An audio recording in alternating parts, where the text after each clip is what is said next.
joins Town of Groton Conservation Commission is now in session, and we will start off with a roll call. And left to right, Tom. Tom Olson, member. Kristen DeSante, member. Mary Dunn, chair. Ann Schmidt, member. Ray Rafferty, vice chair. Michelle Fitzpatrick, secretary. All right, and our staff. Dave Prescott, staff present. Staff present. So that's good. We have full attendance today. It's really good. And no one out there. No one there right now. No. I'll keep an eye. Okay, so let's see if we a lot of stuff as usual. See what we can get through. Approval of minutes. I move we approve the minutes of April 3rd as presented. I have a couple of comments. Let's see, my comments. All right, I mean, not a big deal. It says Chair done with four marked area definitions of the open space, but I believe you did it during the meeting. Yeah. Open space definitions. We discussed those, yes, at the meeting, but he also said he'd take it under advisement for long-term relative to I didn't anybody agreed with anything. This is a question of transference of information. So Did you did you email Mark the? Yeah, you did. All right. Yeah. I'm going to scratch the whole thing out. And the other thing was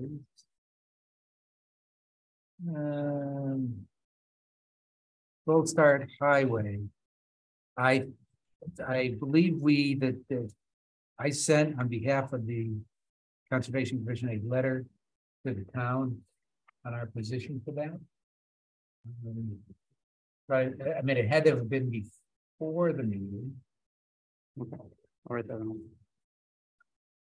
So that's my only comment. So Chair Dunn sent letter to town council. Yeah, well, to the town manager. Yeah. Okay, you got it. Okay. All right, any other comments? Operations? So the motion, would you agree with the motion to be amended? yes. Second. Okay. All in favor of the amended? Unanimous. And we'll move on. Let's see. So next.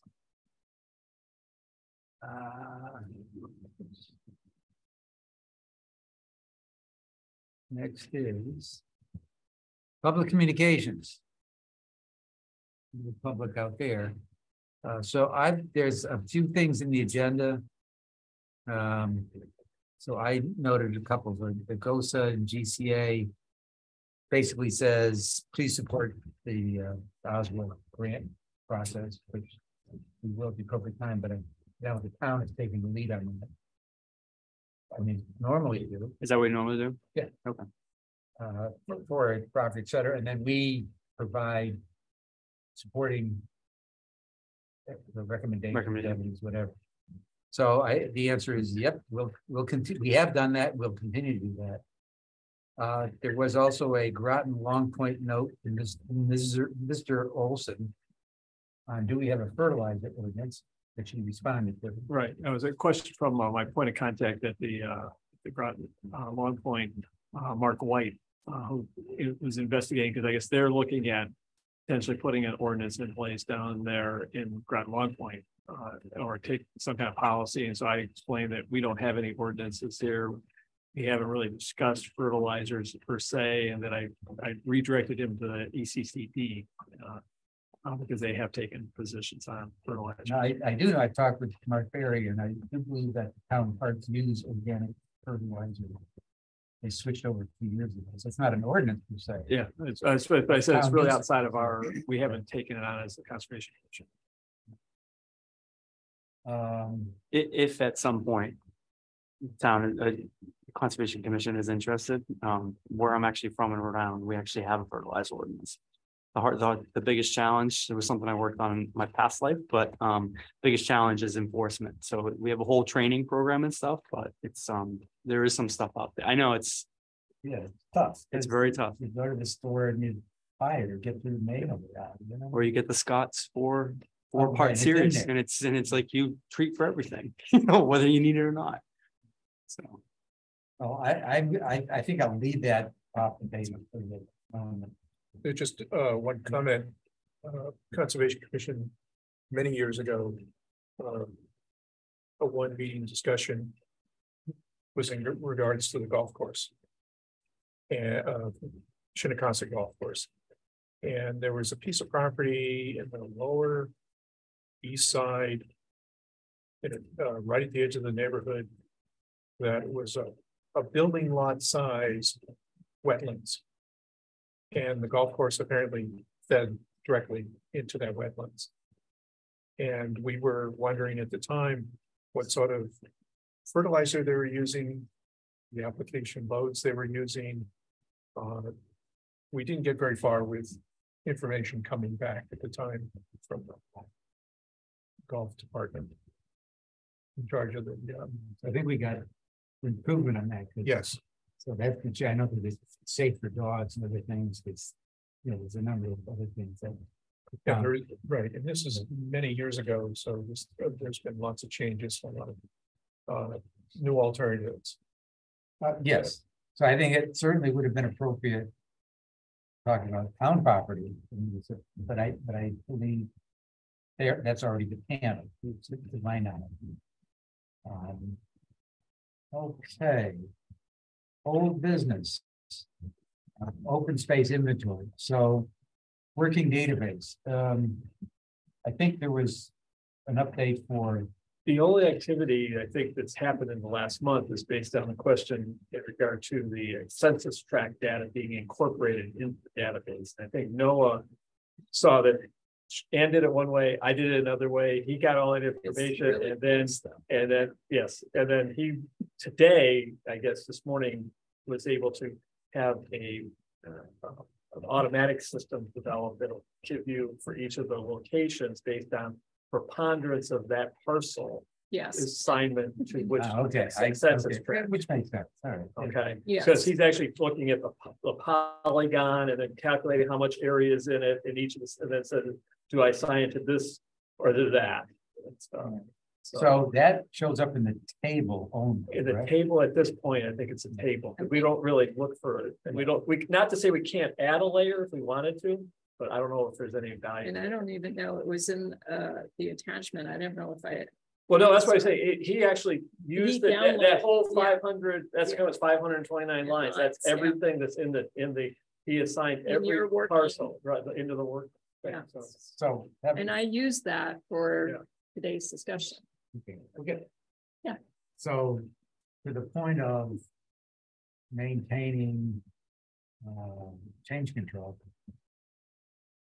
Let the working database updated. I have not. I received that I saw that it came in this morning. Okay, I haven't had a chance to update the working database or to see if he's already incorporated into the live database. It doesn't take much. It's just one additional column wow. to add in because all the rest of the information is there and he just runs a script in the background. Well, I get that. I'm just trying to maintain. Yeah, and I just don't know where Okay, we are so- today because I just haven't had a chance to Well, be at home to that's- look at it on the computer. So the last one was 3.3, I think. Yeah.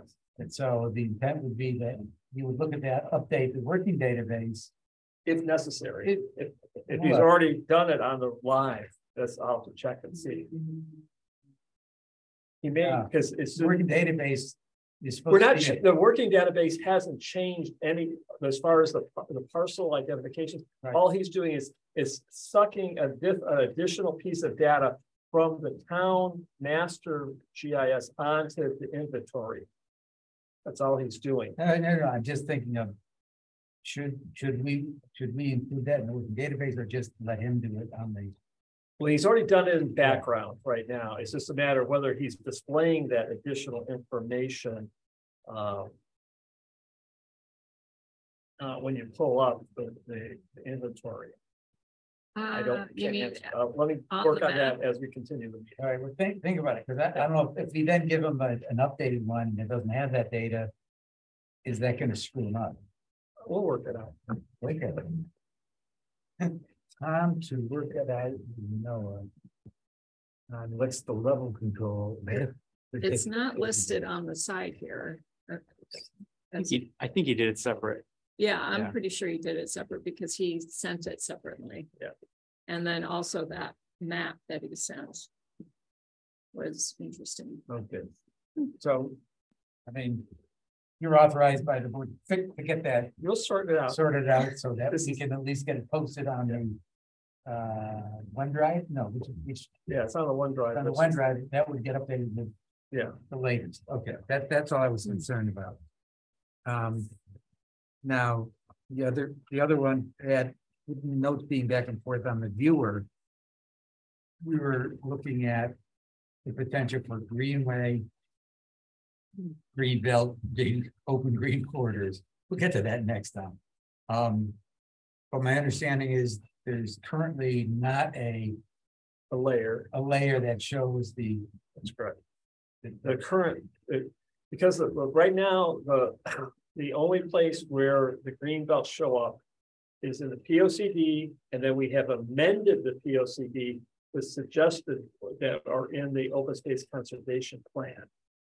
And so what we're trying, so I have an action as part of my tasking for the future, the next POCD to come up with that. That's what I asked him about. So for the next POCD, we're looking to have a layer that shows it, Potentially, which would, potentially. potentially the objective, and then we're also match. That would be the extract for the POCD picture. Yeah. Everything would be back and safe. Right, but one of the things that we have taken into consideration here is now that we have the green belts or the green ways identified and certified through the Yep. state, we need to update that whole process and those definitions and stuff, because the way the original POCD was written was we need to be working towards greenways. Now that we have them, there's a significant update that needs to be done in that whole area. Okay. And so with that, the significant update is also potentially go back and take a look at where do we really, on a way forward now that we've got the green ways in there, where should our focus be for the green belts? All right, now we have the three terms. That was my next topic. Greenways, green belts, green corridors. So, suggestions on. I'm working. Oh, okay. I'm not ready to go prime time. Not prime time, okay, to kind of. I keep you updated on my thinking process. Okay, so definitions of green X. So we don't have, is ongoing. we're using all three currently. Yeah, depending on who you're talking to and which document you're talking about. They're kind of used, and it's something we ought to fix. And so That's what it is.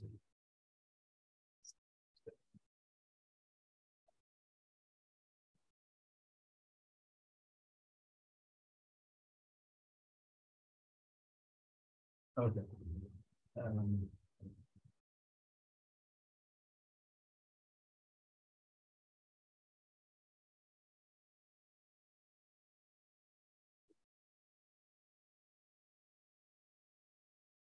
All right.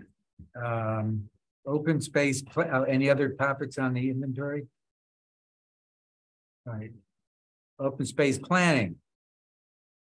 For May's meeting, so April, next month. Which has with developing ideas and topics for establishing a separate tab on the Greater Groton website. So we talked about that last month. And it's kind of for surveys and information, it's kind of for the outreach, but it's already there. And I believe we had kind of sort of agreement that we could certainly put something there and put a link to our environment if we want. We just didn't have something to actually do. So think about that. Like I talked to Lauren again, and she's happy to take it to the next step, but the commission needs to come up with what ultimately they want to highlight as part of their role. So if it's, and again, it can, depending upon what you're discussing at that time, it can be up there for, that section. You can write a little blurb about that to put something together. That could be could be photos, it could be a survey that may last a couple months. You may switch in another couple months to something different. So, but just think about, I think the biggest thing is to think about it as a resource and how best it would help the commission. I would think for each of the teams working on the POCD 2-year plan, having that resource to kind of reach out to a survey or something is Yes, yes. So Ray and I talked about this a little bit at the Earth Day thing. And one of the ideas is to have a form of some kind and a call out to people to kind of walk on our properties. And if you take a walk on our properties, please fill out this form, let us know what you see. And so Ray, you said you've had something like that for people already, right? So we're not there yet, obviously, but that'd be the place to announce it, because that's like, hey, we're looking for volunteers to look at our properties, to take, keep an eye on our properties. And here's the things to look for if you're going to take a look. Because I already know 2 people that said, yeah, I'll take a look on your property. And if we have this form that they fill out, and they find trash here, or whatever we want them to report to us. From trash to trillium. We can, announce that we have this on, that would be a place to announce it so that it's open to the I general. mean, I know you said we were talking about next meeting, but wouldn't that be something we coordinate with Parks and Rec? Because Oh, absolutely. Yeah. Okay. Yeah, because they're the ones that have to receive right, it. that's what I meant. Right. Oh, yeah, no, that's, I mean, we're not ready to do that yet, but you said, No, so I'm ideas. tossing out an idea as something that we could post there when we're ready. You could actually So also ask for volunteers right there too. I've Yep. seen other conservation commissions and other, Right, once we know what we're asking for. yeah. Right. Before you want to. But I think that's a good form because it reaches. More people. Everybody, yeah. And that just, and as I mentioned before, that list keeps growing. So there's so for instance, tomorrow night, I know I'm sure we'll talk about at some point tomorrow night's the Mystic Downtown Mystic Workshop number 2. And they collect information from people who attend and the email addresses, and they all become part of that. And so it just keeps growing, growing the list of people who you'll be outreaching to. So it's a bigger audience. So I love the idea of when don't give them point of waste, that's a great place for a survey. Like we did with our Survey Monkey, but it hit a much wider one. It'd be well, hard to get people that already have an interest now. Yep. All right, very good. So that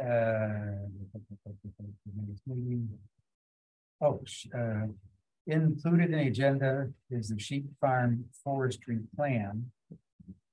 And I guess part of the question that I have, inserted in there, is that if you've looked at that and see what's in there, and the cost for that consultant, I think was like 4,000 or 5,000. And I thought that was a heck of a value add, a value return on investment, if you will, for that amount. So I guess my question is, that you guys looked at that was in the agenda? I was wondering why it was in the agenda. That's all I was like, why is this in here? Why Let's go. is there like 100 pages of this stuff in there? I'm getting to the point, so should we sponsor this to a similar one, the Wolfbrook property, right? Because part of this, what's the Wolfbrook property? Okay. plan to get to. So have you looked at that? Is that did that provide a valuable information set? Depends on what you're trying to accomplish. Well, first is baseline. I'm hesitant to be pushing this at this time. You mentioned the Wolfbrook property, the town just received this past, last week, the conservation easement. The manager hasn't done anything as far as the sign that I'm aware of. update, really new update. Yeah, I saw it just before I came to the meeting. I was gonna get to it, but go ahead. You want me to read it? Because it might be easier. Well, we'll put it as part of the next agenda, but It's a long read, it's not that bad. but it's. I read fast. Yeah, okay, go ahead. So this is from John Burt and Mark Berry. I'm reaching out to you concerning the Wolfbrook Watchers property to provide my direction, expectations on next steps. Management of all town properties that are intended for public recreation or open space use falls solely under Parks and Rec department. You will act as the main contact for the property unless you assign its management to another staff member. The process, and this is going to go into kind of what the next steps are on all this. So the process for making any decision for the property will be led by Parks and Rec with an active effort to obtain public input. The appropriate avenue for this input will be when you begin the update to the town Groton community connectivity plan. As you begin to update this plan, it would be ideal to have a portion of that plan process devoted to the Wolfbrook property to help determine its future use and intensity of usage. While I look forward to input from other concerned town agencies and commissions and NGOs at the designated time, the process for determining the management and use of the Wolfbrook property will be led by Parks and Rec. Again, Parks and Rec, more broadly, the town will have the management responsibility for the property. No work on the Wolfbrook property should take place without explicit consent from you, Mark Berry, as the Parks and Rec Director. I do not envision allowing for much activity without a set process for how that work should be completed and for what purpose.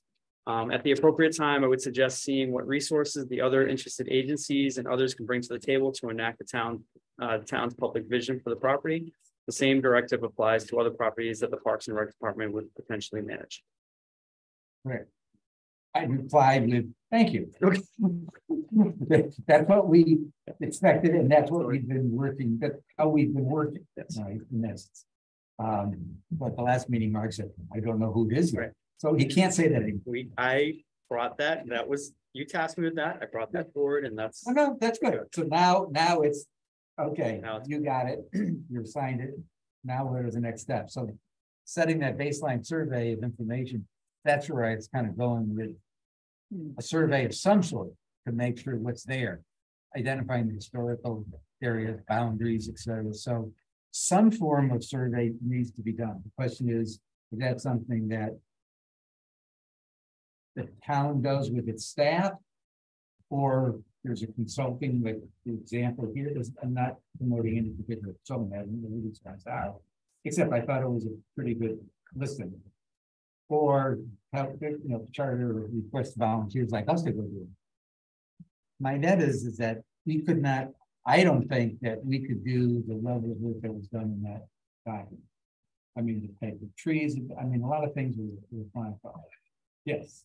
Again, this is where I think if the decision is that we're going to make this a preserve or something like that, where we want to cultivate the tree value of it, that'd be a consideration. Okay. At this point, I think it's totally premature because this Mark needs to go off and do his thing at this point. And you know, we can provide him, here's a sample of what one survey could be, but that's about, I don't know even necessarily I'd be recommending at this point a tree management survey. Way too early. Yeah. Well, I think As far because you don't know what the usage is. But as far as for admittedly, there's a lot of knowledge about Wolfbrook. We already have it in our stewardship plan. Okay. I think at that level is what he needs to be able to go and be educated enough to be able to conduct his public outreach and get that. Because that's really what they want to hear next. So at this point, I think the forestry management plan is much too detailed for this particular parcel at this point in time. But it could be a part of, after you go through this connectivity plan and you hire a consultant, it could be a suggestion that this is one option out there and this is what an example of what can be done, which is, I think, professional answer that is. Well, look, I agree that we need to know the usage of it. Gee, let's protect the historical area. You can't walk it. Whether it's by fences or signage and fences, where the trails go. Is there any piece of the property that could be a field for recreational use? I think there's one area north of it, might be used. I mean, this is all the stuff that they have to determine as part of this. So, I mean, well, I'm now looking. So my next question is, first question was, who's responsible? Check. Next question is, what's your timeline and game plan to now respond to the town manager? and I would go back to number one, Mark Berry, because now we know who it is. So from what I understand, from what I was told, that there's no RFP, RFQ right now for this this connectivity plan, but that's one of the next things Mark's going to work on. And he's thinking that it's probably going to be sometime in the summertime when that RFQ will go out and they'll look for someone that can actually help manage and run that piece of it. And that's where these bigger questions are. That's from what I understand. But again, I think if you have more detailed questions, I would ask Mark. And remember too, Mark's also in the midst of the bike and pedestrian plans, master plan too, which also somewhat weaves into it as well. So I think there's a lot of different avenues where Wolfbrook can be discussed and should be part of. But again, like I said, I would. All we've been asked for is what's the plan? Right. So we had ownership, actually, so we got the ownership when we don't have a plan. Or a timeline for it, other than maybe sometime this summer. Something will be out, but what is it? So I think the Conservation Commission, like I said, ask you guys, should help participate in, if there's an RFQ, what's in there? I mean, because it's kind of been looking at that. There's been a proposed plan that's been in place for 10 months now. So you do have, and plus it's, I think it's part of our overall charter responsibility to support stewardship of the property. I would reach out to Mark. That's what I would say. What are you actually proposing? Well, what I was proposing is, as he's developing the RFQ, since that's the specifics he mentioned, that the Conservation Commission be consulted, or will be. We look at a draft before it gets I released. remember in the, Yeah, how would we? Well, see, I would counter that to some degree, is that you take a look at the other major greater than 150 acre parcels that we have that are town property. Now you've got Pequot Woods, there's a oversight board, right on. There's COP property, it has an oversight board, okay? We're not on that. And so should there be an oversight board established for this, should we be making that recommendation? As opposed to throwing, or go do this, go do that, or whatever. That's another consideration that maybe I think would be more appropriate for these larger parcels. As far as I'm properly managing it, so that if he had that Mark could then turn to that board, and does Mark coordinate with you on the Pequot Woods at all? Yes. Yes. Okay, and I know he does a lot on the COP. I know he's involved in the COP board. He reports that at the Trails Coordination Task Force. So you think this property mirrors maybe that worthy kind of establishing some type of committee that of some sort similar to the other two large parcels. This is it's at 161 acres. It breaks the threshold of greater than 150, just like Pequot is significant. Yes, assets. it's right. And that's the whole Property. thing. Right. That's the whole thing. That's what my personal opinion is. I'd be going that direction in regard to if we're going to give recommendations to Mark, is to get a board established, get the right people involved, and then have them do the management of it. I like that idea. I think I suggested. Because this one has several months ago. significant, the other ones had some historical background to them, but this one has even more so, back to colonial times. Or before, it sounds like. From my point of view, and having worked on Pequot Woods for quite a while, representing the Conservation Commission on the board, that the two properties, the COP and Pequot Woods, when they were initially formed, that the donors asked to have a board oversee it. Whereas this property, the Watchers property, isn't being donated. Right.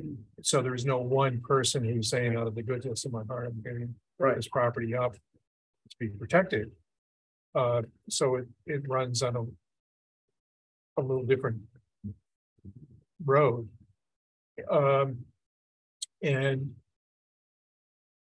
the perhaps the same thing happens with the COP property, but on our board, it concerns citizens who walk the property and would like to spend a little time on it, interacting with the board to oversee to make sure things are managed well. So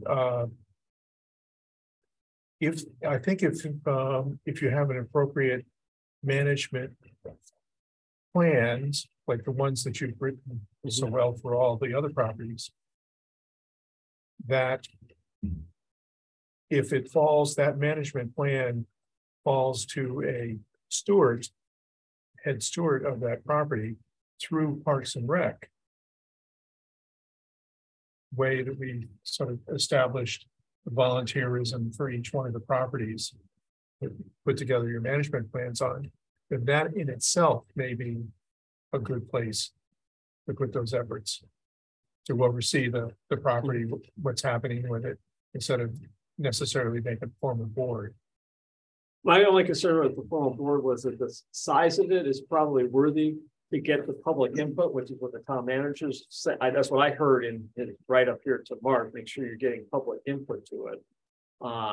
And also because of the historical stuff, I was just overwhelmed to some degree when it was, when Mr. McBride made his presentation, Mr. Gerber, if you were there, just the amount of knowledge that's within the community there. I think there's something worthy here that would kind of elevate this up to a, to get to the stature of these other two locations. Obviously, COP has, there's a lot with the dog park there and the integration with the trail system and stuff that Mark and the Parks and Rec has taken on to really improve all that. And I think, and they kind of, Mark kind of leans on it from the descriptions in my discussions with him relative to the COP board. Not that they meet that much and that are that influential. I don't think that they have a COP family person on the board as a representative, but the other members are.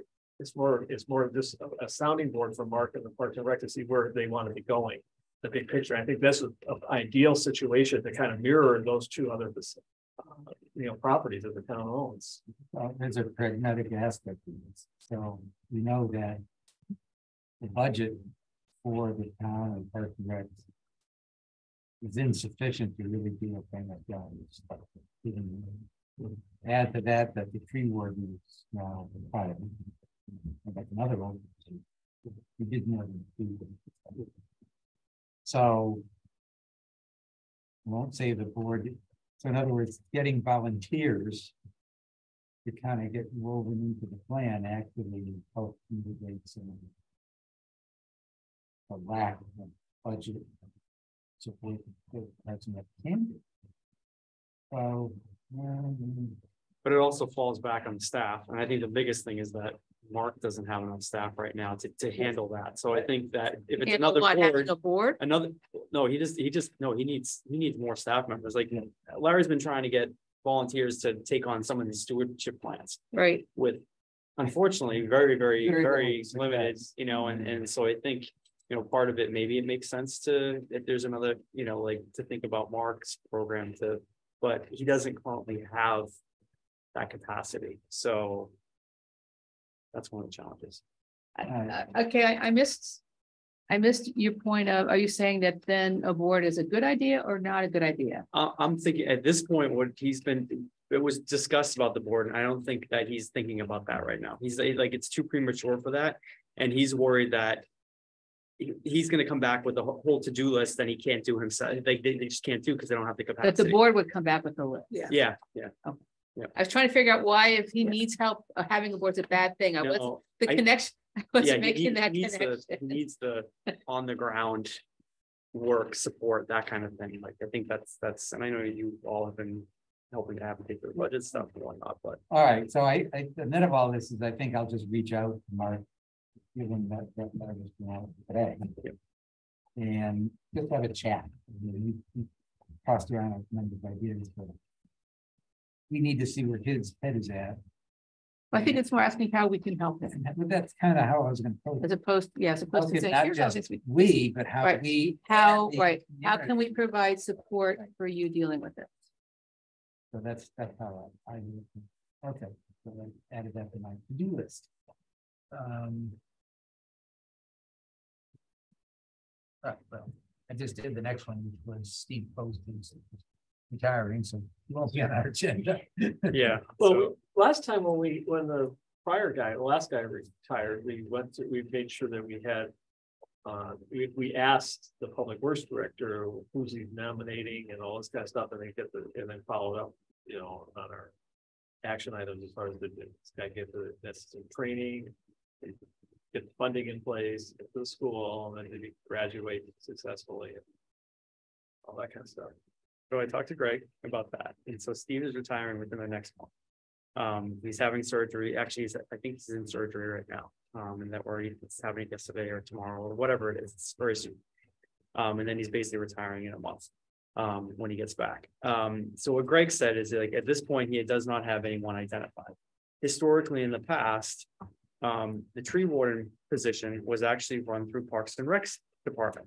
Right. And when they didn't have the capacity, it went to Public Works. And there's a thought that it should go back to Parks and Rec, but you see the challenge here. We're going like this, right? So at this point, Greg definitely does not have anyone lined up. And I think it's going to be a bigger conversation between Public Works and Parks and Rec about that position and where it would go. I think the Parks and Rec, his name started with an S, and I lost it. He retired. He did retire. Yeah. But the tree warden at that time, he was invested in it. That was his.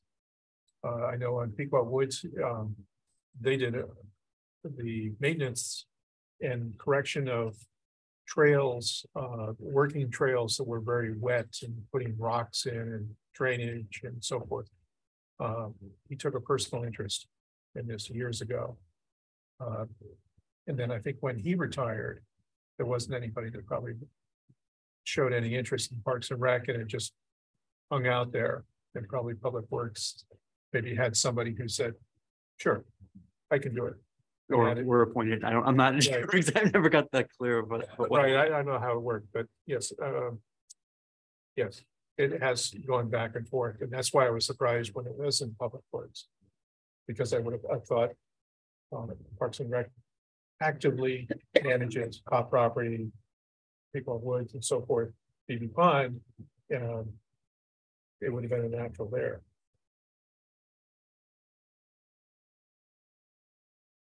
But who knows what's going to happen. Yeah. So there is an open slot. So that's again something deferred now.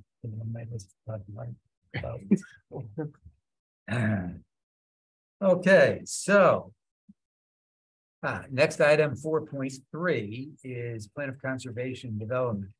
Now, what we kind of left it out there was that this was targeted for June for each of the teams that were identified or individuals that are identified.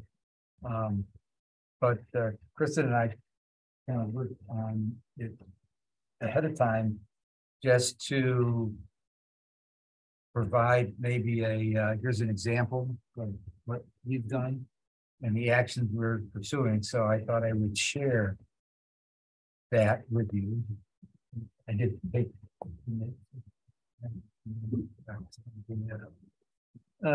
Zoom. By the way, I won't be here for that meeting. I'm going to be en route to Canada. If I'm there early enough and get settled in, I might fall in. But we're more than willing to accept material ahead of time. I understand. It's something you know, I won't just leave you here. I heard the connections are not that good up there. Right. It's a bad connection. I know. So Don't know yet. okay, so waste management. So No. that's what we signed up to do. This is a very short, it's like one chart.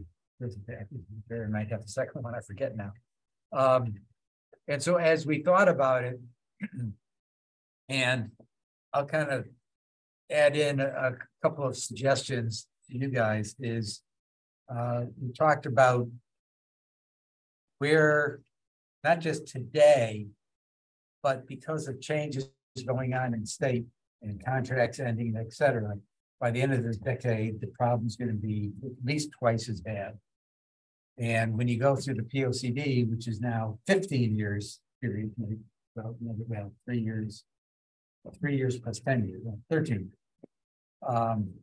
It's really a pretty long time frame. So, I mean, not to be simple-minded, but it's like, what are we going to do with the waste, right? And then the question is the cost of disposal.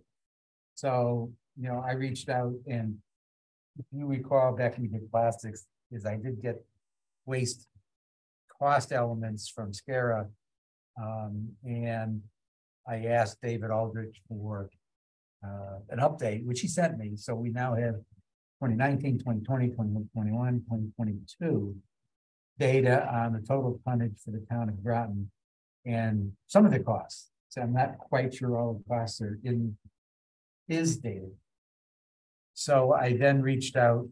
I said, who could be a staff support? And Stacy Leach was identified as the, I'm not sure what her, I hate to call her the waste person, but.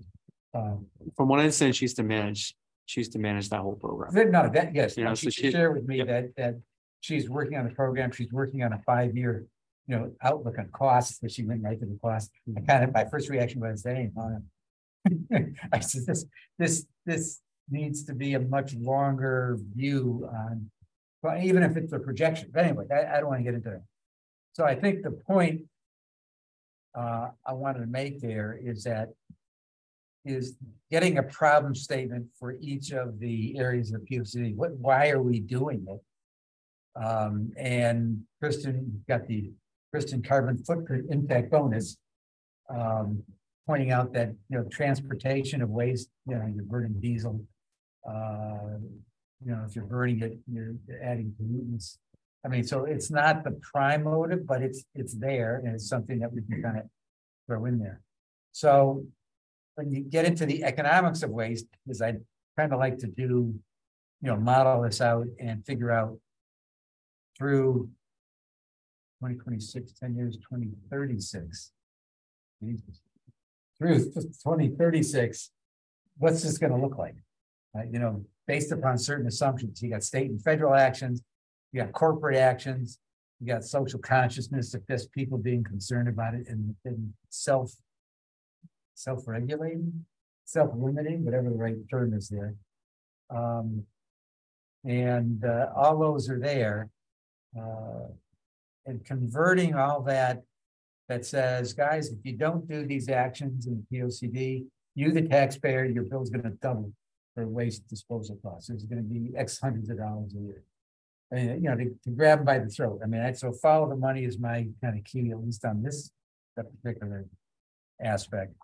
And also part of the economics is who's contributing to it. So, we went before we did the plastic, we talked about what the percentage, was styrofoam, how much was plastics.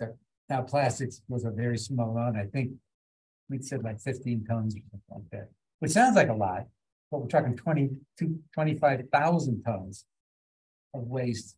It's all of a sudden says big deal. Well, I mean, it is. It was more than just the waste management. It was also the impact on the environment. So doing all that, what's that makeup? That was the other thing we're looking at. As we went through it, it occurred to me, and this is something I'll throw out for each of you as a consideration, is we kind of wound up with a liaison with a specific town staff person that's interested in that element. So was waste was, she's responsible for waste management and a going forward plan. So that seemed like a good match that then we were going to work with. We also then worked, I won't say the community, but with SCARA, which has a self-interest, obviously, in their own plans going forward. And then, we would certainly work with the local, the Groton Conservation Associates and anyone else that is of interest. Plus, Kristen pointed out that Stonington is kind of one of the more advanced towns in the state in what they've done in terms of shrinkage. I think they've reduced it by 40, 50%. Yeah, very large percentage. At least 50%, Yeah. so reducing waste. Yeah, so if you're taking that, if you apply that, if that occurs here, we're talking about almost 15,000 tons. Yep. So, I mean, all of a sudden now you're getting to real, I won't say real money, but real tonnage. Oh, yeah. Which translates to real money. Which translates to real money. Right. So, obviously we want to, after going through all this, come up with action priorities, resources, education, and then outreach, because people kind of, I don't think it's in everyone's house, so everyone knows about it. So it's not this foreign thing. So it might be easier than some other things to be able to do outreach and education on. But anyway, this is an example of next month is to kind of have people just give these one page. This is kind of our thought. And it didn't take us long. You didn't look at it. Well, but it didn't take me that long. So I haven't really. I think I haven't. You gotta Oh, yeah. graph it out. I was dying to see the graph. I was thinking about that, and I said, I wanted to see it. don't have enough yet, and I didn't think it was appropriate. This is supposed to be an outline, Right, not. the tonnage, because he's got the tonnage projections and the cost projections, you know, you can see it visually. It's Yeah, very- so Are we you need one. talking, if I interject? Are we talking about just solid waste, or are we talking about including recyclables going up to Willimantic? Yeah. Yes, Everything? Yeah. So, or is it just what's going to Willimantic? No. It should be all solid Everything. waste, all including solid waste. organics, plastics, Right. aluminum. Right, that would be so one metal. number, but I was just wondering, because we do have a separation, at least with the street. Of But it's- between recyclables So and then one of the solid. things that Stonington found in other towns that go to unit-based pricing, which is paid by the Okay. bag, that recycling goes up like 50%. Or 20 to 50%, because Right. people aren't recycling as much, you know, but they don't want to pay.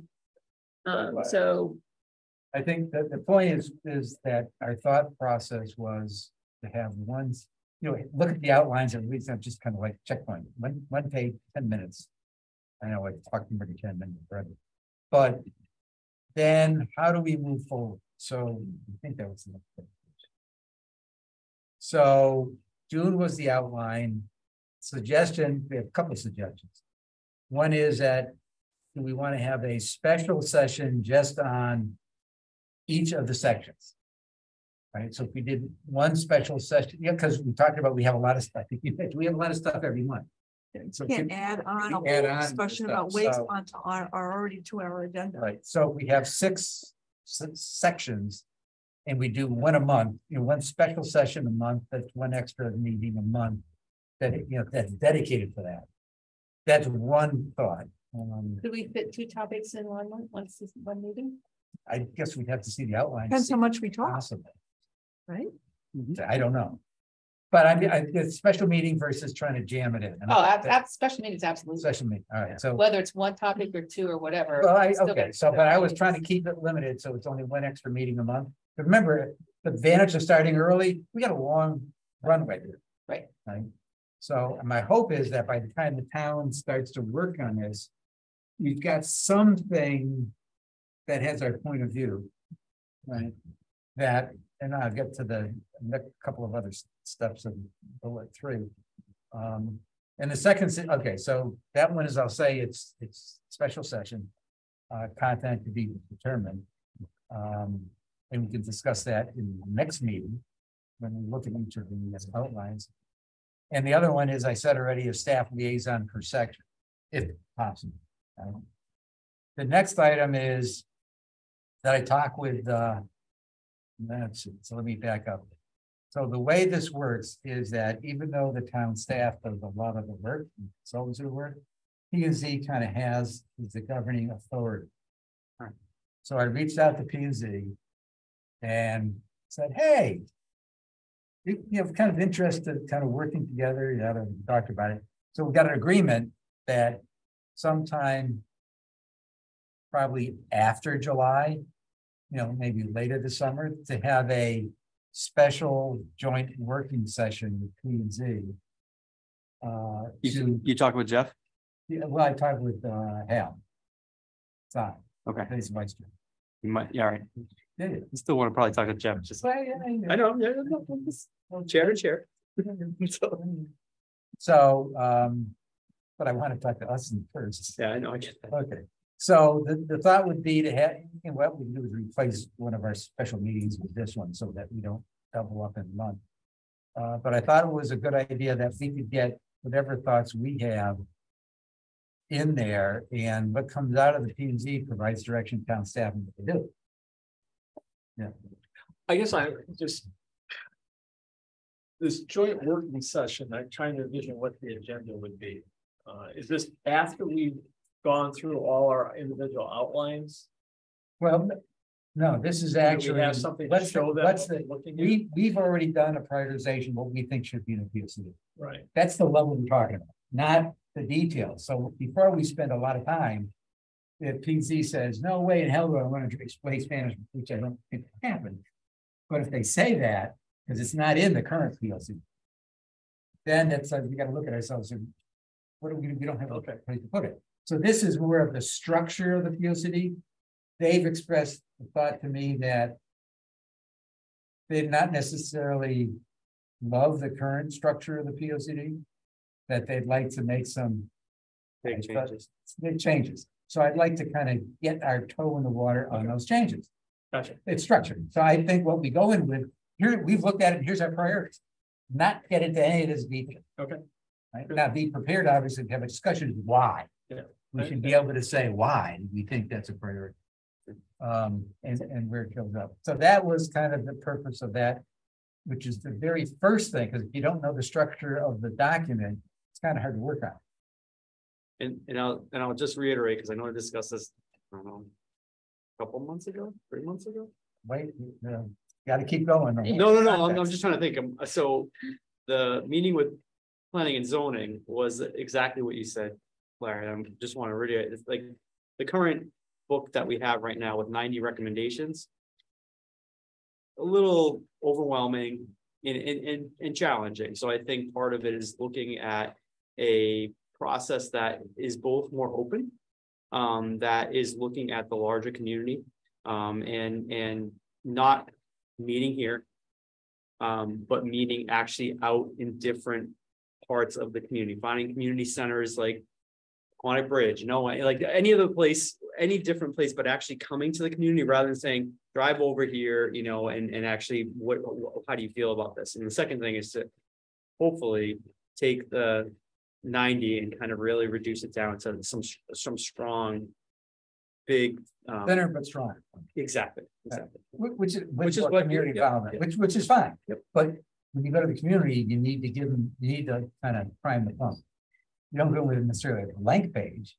Well, I think part of the conversation is maybe not completely blank, but we want them to tell us as a community what kind of things should be in here. If we come in too prescriptive, then you're going to hear the same things over, and there may be something that none of us are thinking about because it's one community doesn't. They're like, yeah, this is important, but this is the thing that's important about it. And all of us are like, oh, well, that's not on our list, and we want to make sure that that's how you run the meeting. right. Yeah. We won't get into that here, but No, that's right. yes, you can certainly run a meeting with having, because sometimes people just sit there and look at it. Right. So you got to kind of say, here's some example. What do you think about this? Then other people, then you'll get the. But the examples stimulate the thought Right, process and the questions. That's where I was going with that, not being prescriptive, but being. Okay. Speaking of the example, are you gonna actually send us that slide you just showed us? Because otherwise you need to take a picture with my phone. I will send slides. Yes. Send example.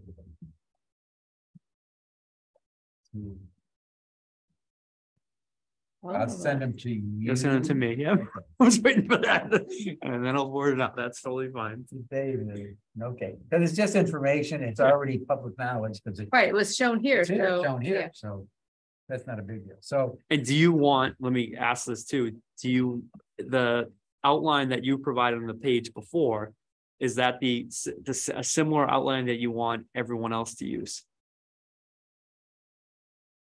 I don't Well, want as to much be as it fits, prescriptive. yeah, I don't Yeah, think. it may not all or may fit, I not agree. fit. I mean, but the thing is. Yeah, that's it, but I don't care about this, I want the outline. No, I'm talking Yeah. about the page before, not this, Yeah, not this. yeah. Well, it's more of we're trying to think about how to address this project or this. Right, the other ones section. may not be exactly. May not be the same. exact. Might have a different outline. Right, They're still absolutely. similar things, like Right, yep. what are we trying to solve? Yep. And how are we gonna go about it? And who do we engage? And, but I also think it shouldn't be more than a page. Right? It's kind of like. Trust me, you're not gonna get one. Not the first pass, well, and from me, I'm not speaking for anybody else, you won't get more than a page. Okay. I do. That was that. Let me stop sharing. All right, so I will send that to you. Send it to me, Dave. Okey doke. I'm gonna go back to the.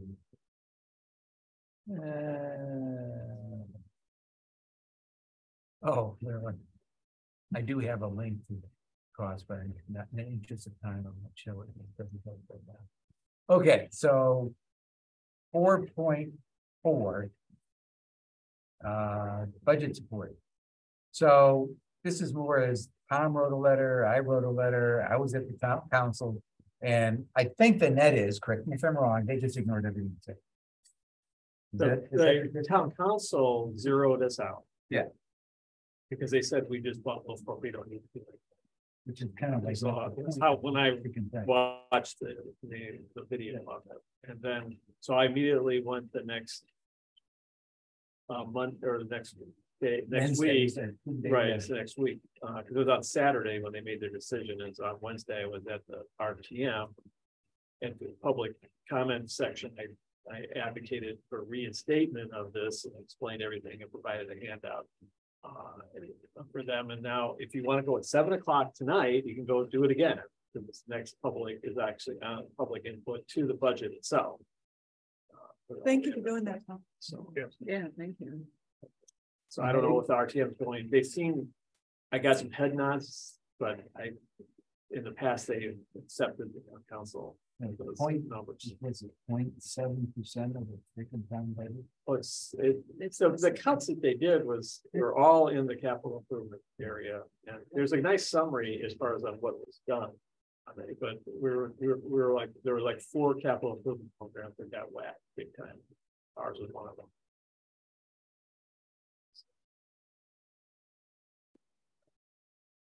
What it is. They wanted to cut some money, make you feel like they're doing something. Okay. So that was, I guess that kind of gave me that. 4.5. Vacant land review. So that was distributed. I guess it's in the CC Conservation Management Database. CCMDB. It was in there. And I have it here. That's what was in the agenda. It's also on the Yeah, agenda. it's in Yep, the agenda. it's- Yes, way down, like, isn't it a spreadsheet or something? It is a Yep, spreadsheet, it's a correct? spreadsheet. Where? That's waste disposal. There it is. 13. Okay, so it's, these are the ones, right? And these are in down ranking, so we go down to like 0.03 acres. Anyway, these are all the vacant properties. And Tom went through and provided recommendations. I'm not sure we need to worry about the ones right at the bottom, but I thought, let's see, what's the easiest way to do this? Well, I don't know. What are we trying to do? What are we, where are you going with this? Where I'm going with this is, do we have a consensus for the recommendation for the vacant property? So I thought this was, we wanted to have this as kind of in our back pocket, once the TOP makes a decision, starts, what are they going to be looking at? Because they're the driver force. We just make recommendations. I'll get to that in a minute. The TOP meeting. We can always, be, updating this, make this a living document too. Right, so are you asking us, do we agree with what Tom wrote in there? Is that what we're asking? Is that what the point is of this discussion is? Yep. This is to have it in your back pocket, because nobody's doing anything this other than Not us at yet. this point. But I'm trying to get ahead. I trust Tom. Yeah, I trust Tom too. Trust Tom's judgment. Well, I think that. Some of them are blank, so I don't think we're ready to say anything about it yet because there's no recommendations. I think what Tom has up here is just further information on that particular property. Pretty much at this Yeah. point, some of them are obvious, other ones that are, if there is some kind of comments to on a future recommendation. Such as like at the Mary Morrison School, right? That, there's potential there to you may want to keep this one rather than selling the whole thing, doing this subdivision that they never think about. It's all the parcel or nothing the parcel. I think they should be taking one more as subdivision, particularly in like it's where there's obviously value to maintaining open space for the local neighborhood, for the wildlife and that type of stuff. Rather than just taking, because there's a school building on it, everything goes like they have been in the past. What I heard is deference, deference and deference, I guess, to Mr. Olson's. Yeah, That's what you heard, all right. Okay. That's easy then. Yep. Let's see, that could that be? Okay, oh, now we got a fun one. 4.6, Connecticut College Project. So we do have some, we have some fun things we to have some report. fun facts. You want to start with yours, Kristen? Well, I worked with the two groups. And I each had a different project of their own design. And I was highly impressed with one of the groups. I think they just really did a great job, had a lot of presence. And then the other group I'm not quite as clear about. And they made a website and they painted wildflowers, but but anyway, I think I'd be interested in hearing feedback from those students and their professor, just to hear about how, because I kept checking out, are you guys learning? Are you guys enjoying this?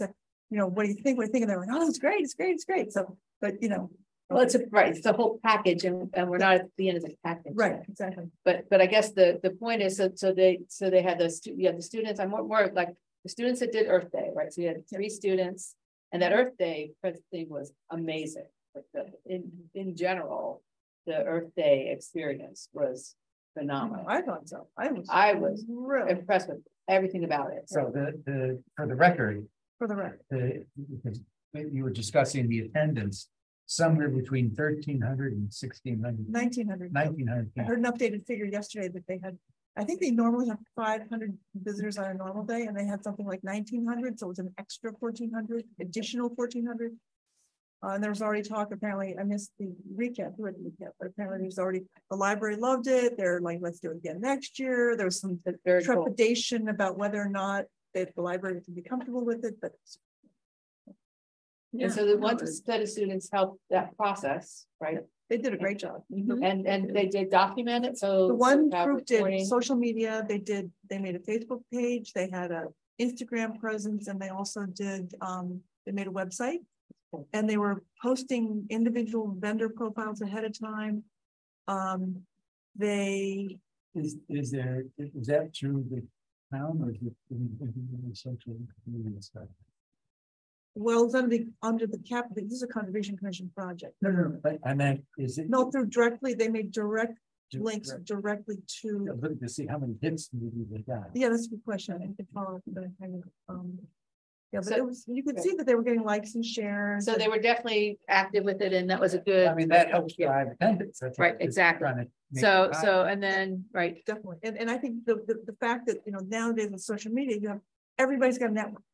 I've got 7 networks and everybody in that network has a network. So it's really easy to get all the word. Like I just was kind of blown away by the attendance because I really didn't anticipate it to be as well. It was for the first And it year. was a crappy day. It was a horrible day. Yeah. so, right, well, yeah, hard to say. I'm sure. Yeah. The outdoor part of it was. So next Monday, we're having a special meeting, Right. and the students are gonna present their project. They're gonna be zooming in. So they're So gonna, it'll be a Zoom, so we're not gonna be. we can be here. I think we want to be here. So Okay, we're together asking them questions, Right. but they're going to be zooming. So basically they'll be participants, and we'll put them on and let them do their Wait, presentation. next Monday, you mean Monday, The 8th. 8th? So given there's more than. Yeah, we have a special meeting, a special meeting. We already did, right? Yeah, we voted on it last. We already, month. yeah, we voted to have a Right, special okay, so meeting. you're gonna get it out here. Yep. Well, that was just to clarify. I just wanted to make sure that that's the only thing we're discussing. Right. Correct. Yeah, no public communication because it's a special meeting and stuff like that. Special so- meetings for the students to present their projects to us. Okay.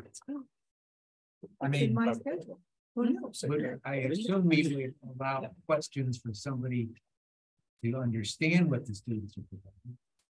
Right, we would, the people, it's open to the public and they can ask questions, right? Yeah, we just don't Okay. take any, like, someone's not gonna come up to the microphone and ask questions, about, and it's. About other things. Can't be It's about just- anything else. Yes, it only can be. But if they say, hey, what do you mean by that? I mean, I Oh, yeah, think these yeah, are- yeah. It's just not, there's not other stuff on the agenda. Yeah, all right. It's just So the four we'll have to projects. Make that clear. Right. At the beginning, Right. right? And I guess even in the, It says it on there. I'll say It says there'll be no public. no public, And then Kristen's other group did the native plant. Yeah, they did a nice website on native plant resources, on the importance of native plants, and it's. If they did it with the idea that it would be on our website, it would be a link. It's a joint project between, what's it called, the whole thing? Gouverneering Center for the Environment. Yeah, GNCA. GNCE, yep. It'd be a GNCA, CE, yep. GCC joint venture, but they would have this live link on our website, so. but is that gonna have, like, in other words, is that gonna be there? Next year, let's say? Yeah, I think it's, So- they made it, they created it, it's in the ether now, so, Send me the link. But is it gonna be update? Are they gonna update it? Because that's the other thing. well, that's the thing. Well, I mean- so these are the kind of questions we should ask them. Yeah, Yeah. I mean, They're And- gonna present to us and we Right. can ask. Each them. of the groups. Right, each of the groups are presenting, and so we can think about, part of the reason we're doing this now is to prep, prime the pump, so that you can think about what questions you might have for the students Mhm. next week, but don't ask necessarily, Kristen doesn't know exactly what the students are gonna no, come up with, Okay. because they're, we It's their sort of project, it's yeah. their project. And, but that's the kind of things that you're thinking of now, that we can discuss next week when the students are here Yeah, to, that's good. to interact with us. Can I ask one question or one I don't know if it's a favor or what? Can I ask, can we get a copy of the links for the social media accounts and the two websites, so one for Earth Day and one for the native plants, and then the Facebook and Instagram account? So what I'll do is I'll send it out to all of you, so you can look at it ahead of time. Yeah, Yeah. that's why I asked. Yeah. Yeah, I was hoping we could get the reports at a time, but they're not gonna be. well, there's somebody, they had some, I think they had to present today in class, because Right. they were asking me for pictures, I just didn't have to have a lot of pictures of what that one group. I had one picture of their bench, but their actual written reports aren't due until after the presentation. So those are those two, and then the third group was looking at the Birch Plain, and Tom had helped them on Saturday, or Sunday rather. They did some cleanup there, and we'll find out what exactly they report about the process. I honestly don't have a good I don't know exactly what the point of their project is going to be when they present it to us, so I'll be as interested as everybody else to see what they have to say.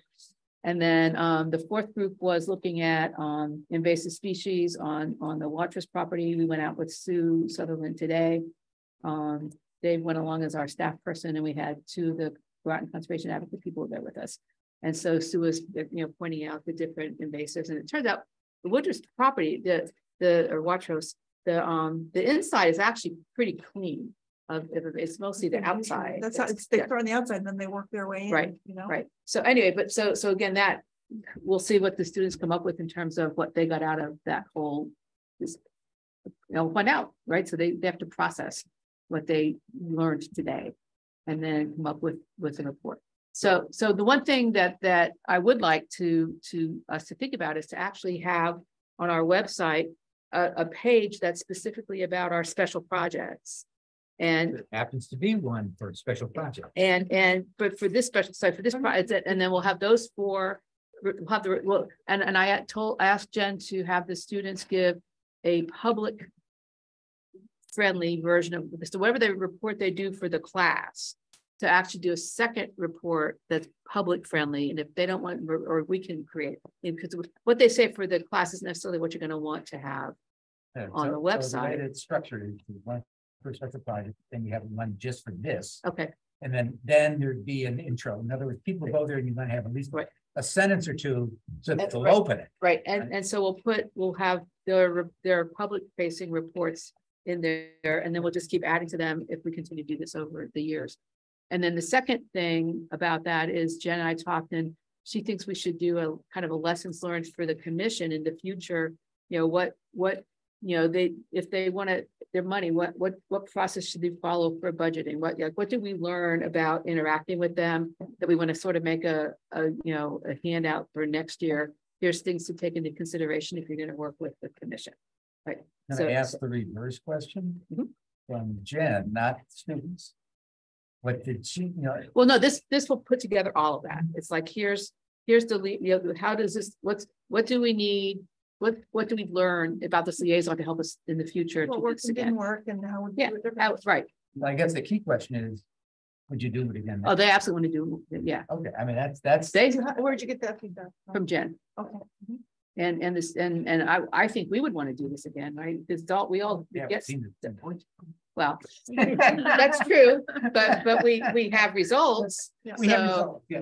we have results, very positive results, at least some positive, and you know, it's every year you're gonna get different students with different levels of enthusiasm and whatever. But the point is, from just what I've seen so far, I think it was a really good, successful process. We'll have to find out if she feels, I mean, she's been teaching this course for a while. If this Right. year was overall a better result than previous years, Right. you know, not being linked up with us. But there's also something, wasn't there talk of possibly some internship? Well, plus we're still looking at possibly having an intern, yeah. Yeah, so Yeah. if that's a realistic possibility, then we might want to assess based on who did what in our projects. But it's hard when you have a group of 3 doing a Right. project, like who really was the leader? Well, Who and really was doing the work? an intern may not even be. be one of those 12 students who makes. But I mean, that would be a con. They would be, well, I sort of thought we did kind of the right of first refusal of those two, Or who's gonna be in town this. Right. But it's kind of late. Yep. But once we decide when we're having, you know, when we want the intern, so that's another discussion that will have to And happen. who's gonna, afterward. who would be the intern and what would they do? How would that work? And so we definitely need to think about that. But so that's kind of, that's kind of what to expect. So any other questions about the process that you guys have right now? But you don't know what I don't know. So. Well, right. So maybe after they give their presentations next week and they go away, we can spend a little bit of time for internal discussion about what we would see doing this in the future or whatever. Well, that's what I was just gonna ask. So the process is, they're gonna come in and do their presentation, Mhm. and you'll just pretty much zero in on understanding what their presentation was. Right. Then at our subsequent meeting, or they go away, and at that meeting, we want to talk about. Well, depending on how long they take, but they shouldn't take too long. I think Jen told them 15 to 20 minutes with questions. So, With, okay, that was my question, like how? yeah, so about an hour and 20 minutes at the most. Which will give, if we, you know, thinking, you know, 2-hour meeting, then it gives us some time to afterward to debrief. For us to kind of, To debrief. Yeah. with or without Jen. Maybe a Without little the of both. students, but We can ask, I'll ask her. I mean, I'm Do just- you want, what do you want? Do you want her? that's why I brought it up. Yeah. Well, I think without for the first part of the discussion, and then I can talk, once we decide how we feel about it, we can set something separate with her. Because I'd like to get her feedback. Right. Because she's got to see this. for Well, the you first could time. do that. You could get her feedback while she's still there, and then she can go and then we can talk. Maybe. Oh, so the students talk, students leave, she's still there, we get her feedback and what she thinks. We go off to our own thing, then we get back to And her. then we decide where we're gonna go from there. All right, okay. I talk to her several times a week, so like she will hear what we say, whether you want to make it official. or not. That's information. Whether she listen to YouTube or not. You know? That's right. Plan to do with the intern again? That's a good question. I would see the intern in my personal opinion is to have them help with students. So based on what we learned from this, you know, and I asked specifically the Watkins property people to think about if, you know, what's the next step? What would you recommend for somebody to do next, right? I'm guessing with Birch Plain, we can think of the same thing. So basically, you know, with these projects, beginning of us learning about us, you know, having people take care of our properties.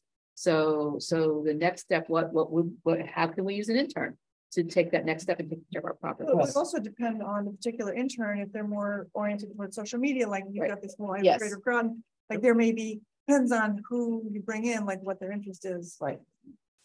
So yeah, so that's, I think, so part of this is these projects help us with the discussion about what to do with an intern. Right? Because, you know, what do we want to do with an intern? But I think this helps us understand. Is there any funding with it? Well, it wasn't at this beginning discussion that there was Larry. funding, right? Yeah, Larry. I'm taking care of it. Oh, Okay. Okay, so anyway, so that's sort of, again, this is the beginning of this discussion, not the answer to everything. It's the beginning of, you know, we have now this input from students working with us, how that worked. You know, what could happen going forward, what we think about it. Is this worth our effort to continue working with students or not? I mean, so this is the beginning of that discussion. Well, the other thing of interest is the through thread. In other words, these kids this year have started some projects, and I think there was a greater vision that like maybe next year some kids pick up the ball and run with it and continue with these same like starting projects, like the invasives or social media. The Earth Day, yeah, and then that's the thing. Exactly. And I don't know if it's on the agenda now or later, but I'm curious on your all's input on how we felt we did with our booth and what we would do differently. That's an outreach, yes. Outreach, okay, so not yet. Okay, so anyway, so that's what I have to report. Okay. Okay. All right, so we got a plan of action and we reconvene next Monday? Yeah. Yep. Yes, Okay, next Monday at 5. next Monday. Here, Here. for those who want to I'll go. be away. I'll be here. I'll watch the video.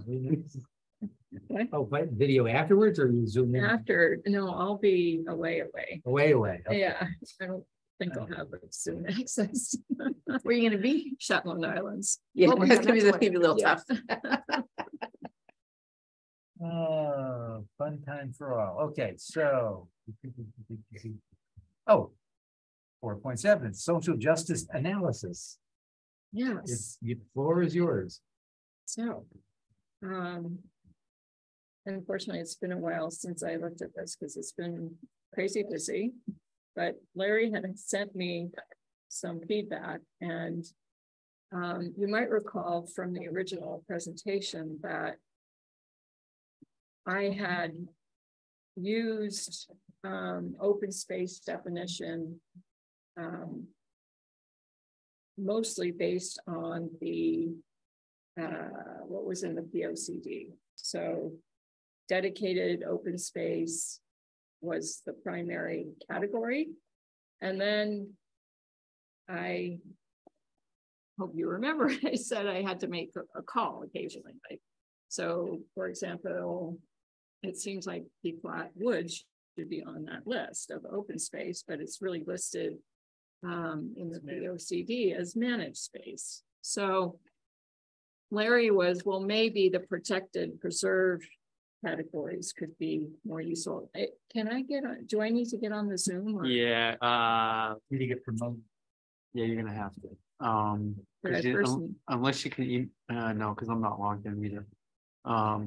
Yeah, if you can get on the Zoom, can you get on the Zoom? Do I have the Zoom? I don't. Yeah, go to the. Oh, the website. website. Yep. And it's in the. Oh, that's wrong. So we need to send the link for the meeting to the students. Yep.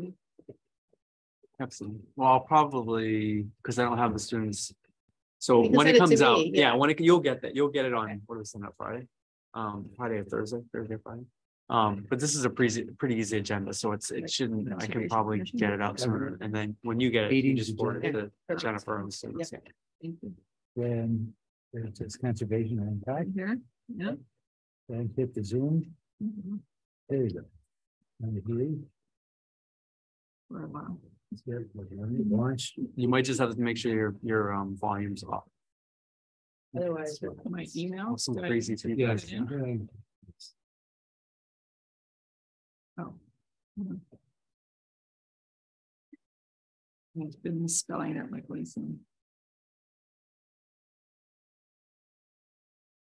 Recording in progress. And now, I'm gonna promote you. Yep, and accept. as a panelist, There you go. And then you should be able to share your screen. Yep. Look at that. oh, I'm on Yeah, this. you're sharing the screen. Yeah. Okay. Okay, so this. So again, I use those definitions, and I'll just go back up here. I did write them.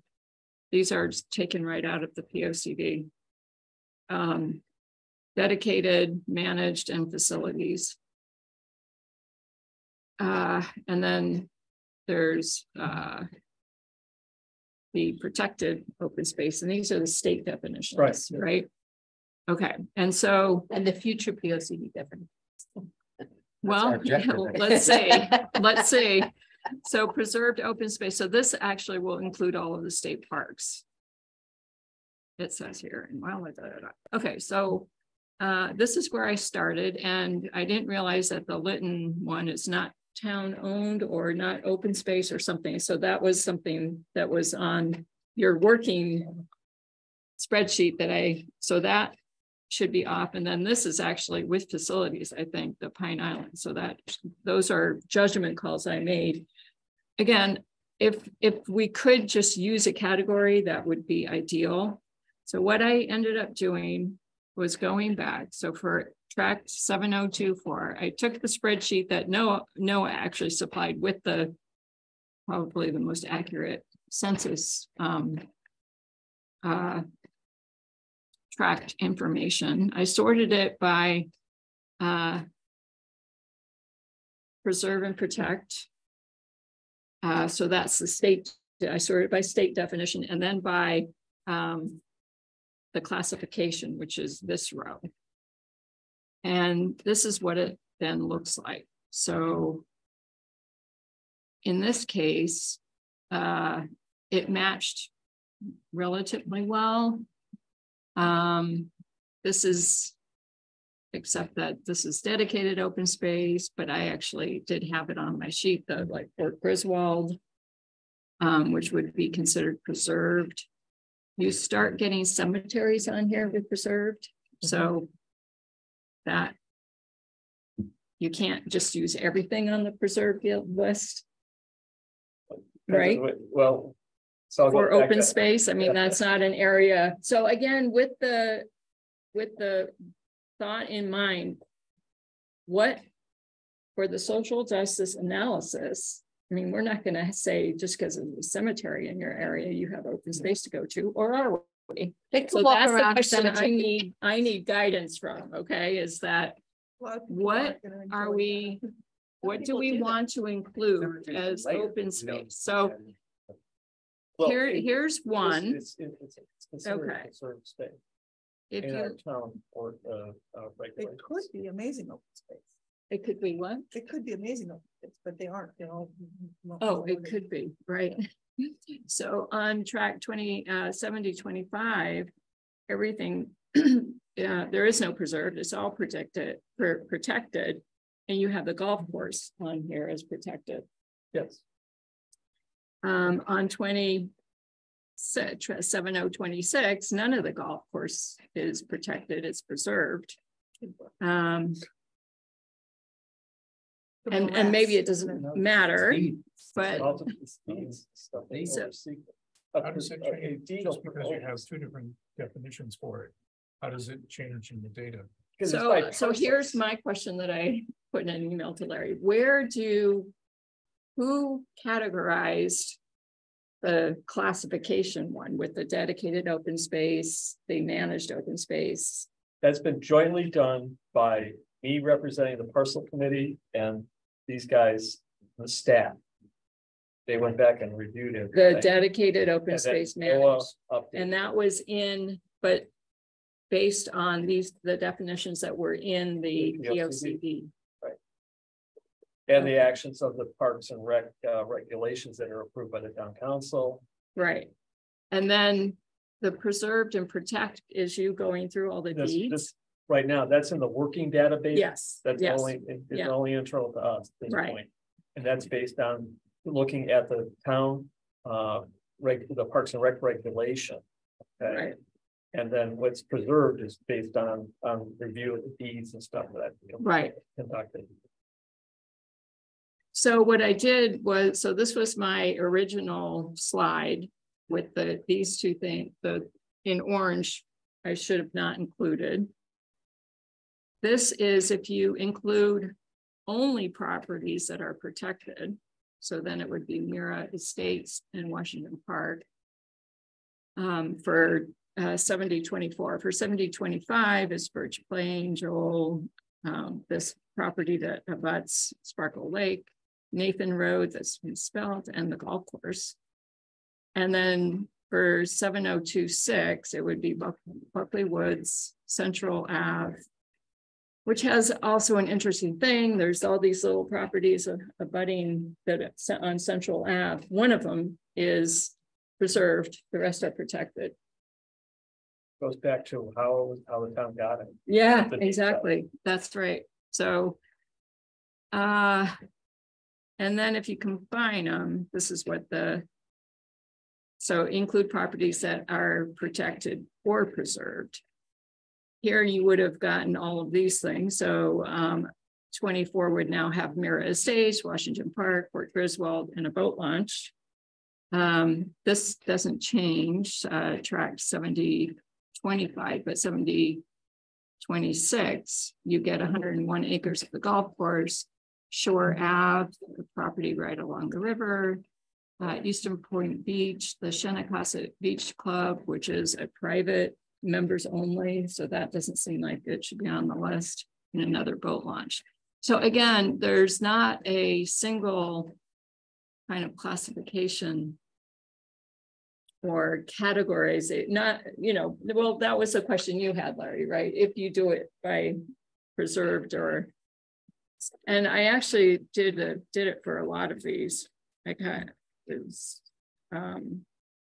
and I didn't make all the slides like I did for these three, but so I guess what is the path forward? The fundamental part of this is defining the open space for this purpose of social justice, and Well, see, I need help.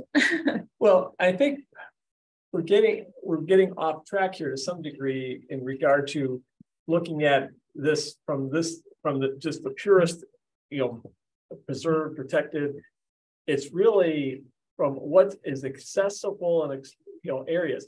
I don't see people utilizing Joel property. It's either wetlands and there's no trails on it or whatever. There's no improvement to that parcel at this time. Right. So if you're looking at trying to make a baseline of what is accessible property that we have that's town owned or state owned that's available that people can utilize in like a hiking trail or whatever, we have that. No, also, I know. But is that what you're thinking? That's what I'm thinking. Yeah. As far as that you're really going to use this property. So that way you can discount the golf course because it's restricted. Yeah. Or the beach that's restricted. But or Eastern Point Beach, people can go walk around. And Fort Griswold, you can walk around. Yeah. So that's what I'm saying. You need to look at it on a parcel by parcel. Is it accessible to the general public? Right. Now, I would argue to some degree, Eastern Point Beach is only accessible on the off-season areas. Yeah, because you have to pay $35 to buy a ticket if you live in the city. If it's $75 if you're outside the city. You're talking about social justice and you gotta pay $35. That's not social justice. But the rest of the year, it's wide open. That's what I'm saying. Yeah. But the rest of the year, It's wide the open. other 9 months, it is open. So how do you handle that? That's, I'd give it to them. Washington Park. So, I mean, all the parks. Yeah, pretty right. Those are available. All of those be on here. Your question was, how do you use it? It's really none of the above. It's a different definition, which the social justice, it's accessible and there's no economic requirements, you will, to reduce the Yeah, challenge. because I look at the goal after you It's put usable. That's what Usable. we use it. yeah, but after you put the baseline, then where are there holes, and then what other town properties could I focus on to make them available to help to increase it in this particular area? Can I just ask you a question? I'm open. I want you to think about that question. No, that's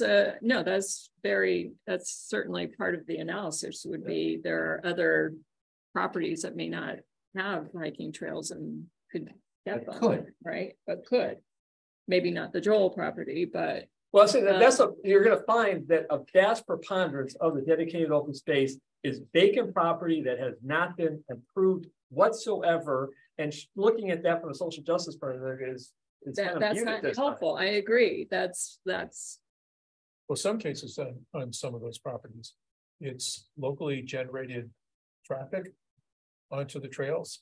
So they have their own little trail system, historic trail system, but it's not.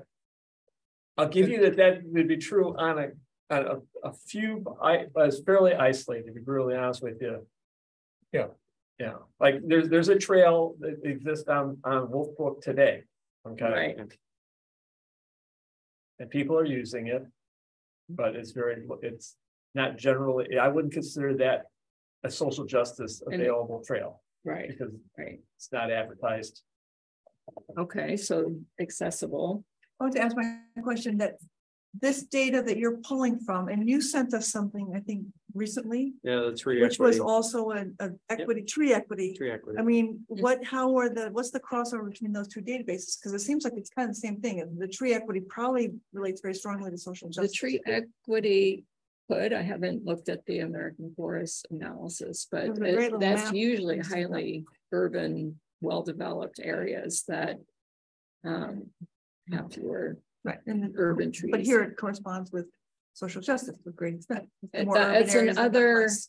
yeah, I see them separately Mhm. because there's plenty of wooded areas that are not accessible or accessible to people that have lower income or whatever. Yeah.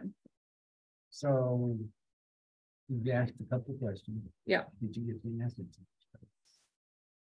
Yeah, but I'm still going to need help. Okay. I can take a stab at it. You could, so all this data that you brought here up to this point, I think that the question is accessibility. So you could say out of the 69 acres, only 32 of those are accessible. You know, so even though there could be a lot of open space, but from a social justice perspective, there's only this much that's actually available. You know, look at that lens, you know, like Are we defining the social justice component as a trail? No, people couldn't get to it. that's part of the question too. Well, but can people, like, is it close enough where people can get to it without paying money? Yeah, or- There's a lot more than just whether there's a trail or not. Is it how close is it to where they are or something? Is it It's accessible more about the physically and type of- economically? Exactly. Well, that's space what I was with referring the to trail. a little bit earlier, what Tom was doing, that he came back with all these different properties that he's identified, walked, he's photographed, and he'll come back and say, there's sort of kind of trails in there, but those are probably local folks, walk their dog, they have access to it, but it's not anything that the town has done something to publicize it, to say, this is open space, and if you'd like to use it, you can. So I guess if it has a formal trail, then we look at those properties that town, land trusts, GOSA, is made available for that, if that is what the criteria is. I would just So there's, echo beyond what you're saying is that if I open our document here and I take a look at page 36, it says that the National Recreation and Park Association has identified the 5 essential elements for public spaces to ensure social equity. So they already defined this. The first one is accessibility. The next one is specificity, authenticity, adaptability, and functionality. So just do what this says here. We just need to make an evaluation to those individual parcels as how do they rate on these definitions? Like what boxes you check off? Right, on the individual parcel. Now, we've never gone that far to develop that level on the parcels of interest in the area, in the census tract areas. And that's one of the things we're supposed to look at, I think, in a long-term action here for section, this is section 2.8 of the plan. that's our open space plan. This is our open Page space. 36. Okay. Page 36 identifies everything for you.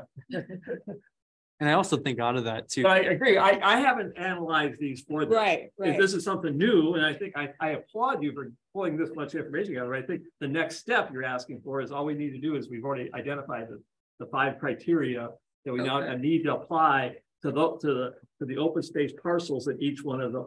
I mean, you could really apply it to every parcel that in these identified census. These are your targeted census tracts. You got 5 of them that you're looking at, 9, or 9 of them. something. And it's easy enough to do an analysis on. I'm glad they'll help do it. That's next course of this month.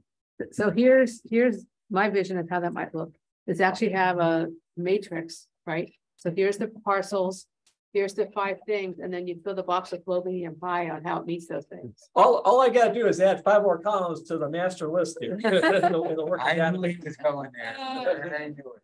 It's a 10-minute job. Well, that works more than 10 minutes. Adding the columns is a 2-second Adding the job, columns. filling that in. Trying to is figure more out how than 10 these all minutes. fit. Yeah, I don't think this is gonna be that difficult. Okay, all right, moving on. So you guys will have a meeting. But I You- I think you you got some need, help on that. I get, what I was, you need something. I need that. It's not just before a yes, I can do no. I think there's things that are kind of, Because, Okay, so you've It's got, a bit- Tom said he'd help you out. yeah, right? I Right, mean, the second analysis is question gonna is, change. You went to the city. Oh, this is. Oh, yes.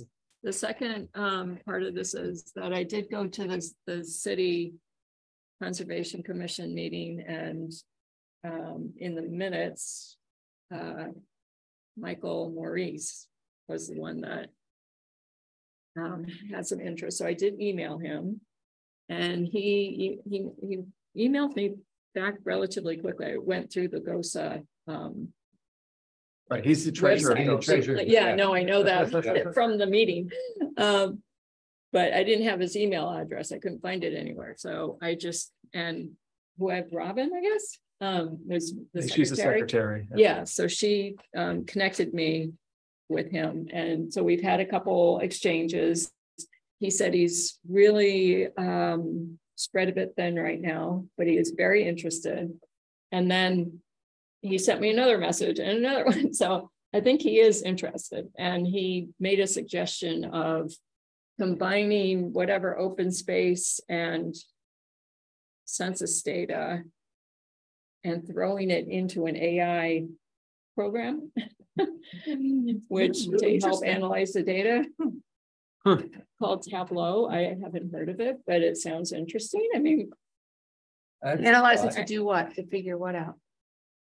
it'll make it analyze the data that we enter into it. We asked what To tell us the what. data. they- Yeah, Oh. well, I don't know. Yeah, Oh, it'll tell. well, us that's, I mean, you gotta know what you're asking it to Gotta do. Well, Just, That's an it's interesting thought. like you need to tell it what you want it to Maybe- do. maybe- Maybe that's the point of the program. You like. No, AI needs a little bit of guidance. Some guidance, but has anyone heard of that program? I have heard of Tableau. I've never used it, so I have And never is seen it a free product from software? it. I didn't ask him, but I don't think we're at that stage right now. We need to get the list of open space properties. So the city's interested and just. and Yeah. We you're- have a point of continue- contact. yeah, and I that's- wouldn't say that's- that's- yeah. Yeah, and you know, Right. I said I was reworking the slides, and then now I'll tell them we're reworking the definition of what to include and what not. And Question then- to our time college liaison. The AI thing is an interesting point. Is there in the, I don't know if it's in the computer science or wherever, someone that's interested in applying AI to this problem set? As an internship? I honestly have no idea if there's even anybody there working on AI.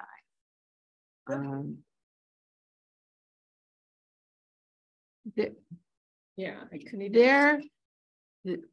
Their technical focus is medicine and science. They don't have an engineering degree. I think they might have a computer science degree, but I'm not sure, but that's not their driving force of their focus. Yeah. That doesn't mean they don't have it. I'm just not aware of An it. interesting question would be an interesting project for somebody coming after from that angle. No, I agree. I just have never Yeah. heard of that. It's like the academy's got cyber, and I'm guessing the Coast Guard is AI, so they might have some AI people at the academy. But I honestly have not heard of anything. I mean, I think we might be better going up to clear at UConn. yeah, I think so too. Yeah, I don't think you're gonna get this out of college, but I'll ask. I just don't think it's there. But you're right, I think on college, I mean, the UConn people might, Yeah, something I going think they on. would grab on to something. I agree with that. They may already be doing it for all I Right. know. Yeah, I agree, you're much more likely to find something. Or Fertile go to the ground up website there. and see what they Yeah. have. You know, Somebody want to Right. track down potential UConn connection? I'm already doing this thing. Yeah, no, just, I'm moving my head from I side know. to side. Yes, I think I can. But Larry, you There's could some ask your people that contact. work at. I could ask my contact. I If he just- knows I if just anybody try to else Spread that- the wealth a little bit. Yeah, but you've Come on, already got the UConn Connect. All right, I'll ask You know, Zig, some- that was Zig. Yeah. But I don't know. She's at Avery Point. Oh, she didn't. Yeah. This is up at Stores. That's where he's been working. Is Chet Arnold still there with him? I don't know anybody at He Stores. was with Clear. Let me, I no, know a this is, student. I'll ask Zig, I'll get to that in a sec, that coming up. Used to be there at the point, and then he's been working with them. That's coming up. yes. And then whole, All right, so, branches of it. Big tree. all right, well, Okay. actually, I had that in there, maybe potential for UConn. Oh. All right, so I can post them and see if there's anything. It's probably gonna be somebody else, but he might know who. Well, that's what, yeah, he's Right, more no, likely yeah, to yeah. know. I Yeah. got it, all right. Okay, so that's that, 4.8. Open space stewardship. Stewardship plan status, the pilot Birch Creek. You had you can. Well, this is, if this is, you're talking about the group that I had. Right. Was focused on the Birch Plain Creek. And working with the ECD people. They actually attended the meeting with me. And reported out that they're going to put a project together, to try to do a cleanup. But we do have an action item assigned to the Groton Town of Groton Conservation Commission to support cleanup efforts and Birch Plain Creek, Plant Baker's Cove. And so this is kind of getting my check mark off of these guys do out there. Is there any connection to the stewardship management plan? Well, yeah, They were supposed to look at that and use it. yeah, they were supposed, and I don't know, that's what they're gonna report That's what we're out. gonna find Okay, out we don't next know. week. Okay, Right, all and but they actually got, they've been kind of balancing, because we focused on, to be brutally honest with you, on Groton Town properties rather than the recommendation of where the trash was that came from ECTD. I did focus it that way. To be really honest with you, I kind of refocused these guys, they didn't really pick it up, but that's fine. But the ECD people had me off stuff, by the airport and this kind of stuff that was not on town property. But I refocused these guys' efforts to the town property part. Plus, it All was right. right next part of who were, Right. right. All right, so we'll hear We'll that. find out next at week, our and then staff we meeting. can All sort of right. figure out from there, where we want to go what's next. The next topic then is 4.9 outreach. Now we did, well, I guess it's kind of related to all the stuff we were talking about. Yeah, I was just like, first of all, again, I think the fair was a great success. I want to thank everybody for helping, particularly Dave. I don't think I ever thanked you like directly enough for really putting together all that material for that booth. Happy to. I mean, that's kind of waltzed in and took it all and. So, The kids like I just brought it all back. So you need you need something interactive. That's what it's all about. So And I wish we'd had maybe a little more training as far as working with that model. yeah. Or like watch the video. You sent us a video, or was the video available? There's probably a video on YouTube, but Yeah, just to- I waited, the kids were happy. Yeah. yeah, you can really wig it and try it at so many different ways, I was kind of floating around all day, so I just wanted to get feedback from you guys about how you thought our booth was, and if you felt the experience was valuable in terms of spending time together and or talking to the public and or liaisons, or like what was your Yes. feedback? Yes. Well, I All didn't three, do all that yes. much out there, but I was filling in between lunch breaks for everybody, because I was over with the Tri-Town Trail guys too. But the interactions that I had, I think was all very positive. From the meeting, literally neighbors and other folks. And it gave people an idea of what we do. I mean, some people just really didn't understand what we do. And so, I mean, the map was great, showing people where our stuff was, and I had some very positive interactions with people. We're right next to the kombucha thing. Oh, It's like, Yeah, that was a perfect good place to location. be, yeah. For those that like tea, yes, that was good. Yeah, I don't even think it's Free sample. just tea. I don't think of it as that, Did because you don't taste any tea in there. They get little taste. I was there all day and I never got a free sample. That was. Yes, It's they definitely- didn't ask for it. Yeah, it's definitely not tea. Yeah, but I saw you walking away with, Well, then I bought 2 growlers, yeah, but I sampled off 4 or 5 things before. Anyway. you had a flight of them. So, but the point, I guess my answer to you, Kristen, is I think our booth was awesome. I think it gave us great opportunity to help explain to people what we were about, and we had a lot, even and little kids, people, parents bring their kids explaining stuff to them, and it was great. What would we do differently? Well, I mean, I think we could probably, link, I think you did it on your own phone, the link to the trail. Yeah, the trail finder, it's a couple of people I was showing that, as far as on, there's a app called Field Maps, okay? And it actually, you can download it on your phone. I had the lady do it right there with me. They could think there, and then you can bring up the town map that's got all the trails on it and identifies all the green, town spaces and stuff. And so, and it tells you what's really nice to the people is that it puts a blue dot where you physically are right now on the map. Okay. That's an app I use that called all the Field time. Maps? So I don't- Field Maps, it is free.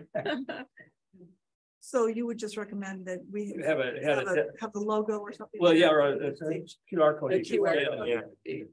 Additional QR code. Oh, so now you guys are all down with QR. code. I think I was getting some skepticism before, but I think. No, I was saying, but you already had the other ones there, so Right. this would have tied you to that map. Right. And put it on your phone, which would have been a nice, I did it with the people that I had there because I've been doing it in the past, but this lady asked me about it. And she says, I've been hiking, but I don't want to go past this point because I don't know what's out there. So I explained to her, here it is. It's only another. Right. You directed to log into the town's. No, this is all, it's separate from the town. It sucks in the Noah's map into the app. Well, I'll have to get that app. And so going forward, should you feel like there is other events coming up, whatever that may be, farmers market, whatever, all of these resources are available, right? So it just, I mean, if and when you find an event, let me know sooner than later so I can sign stuff out because there might be conflicts and stuff, especially for the watershed model.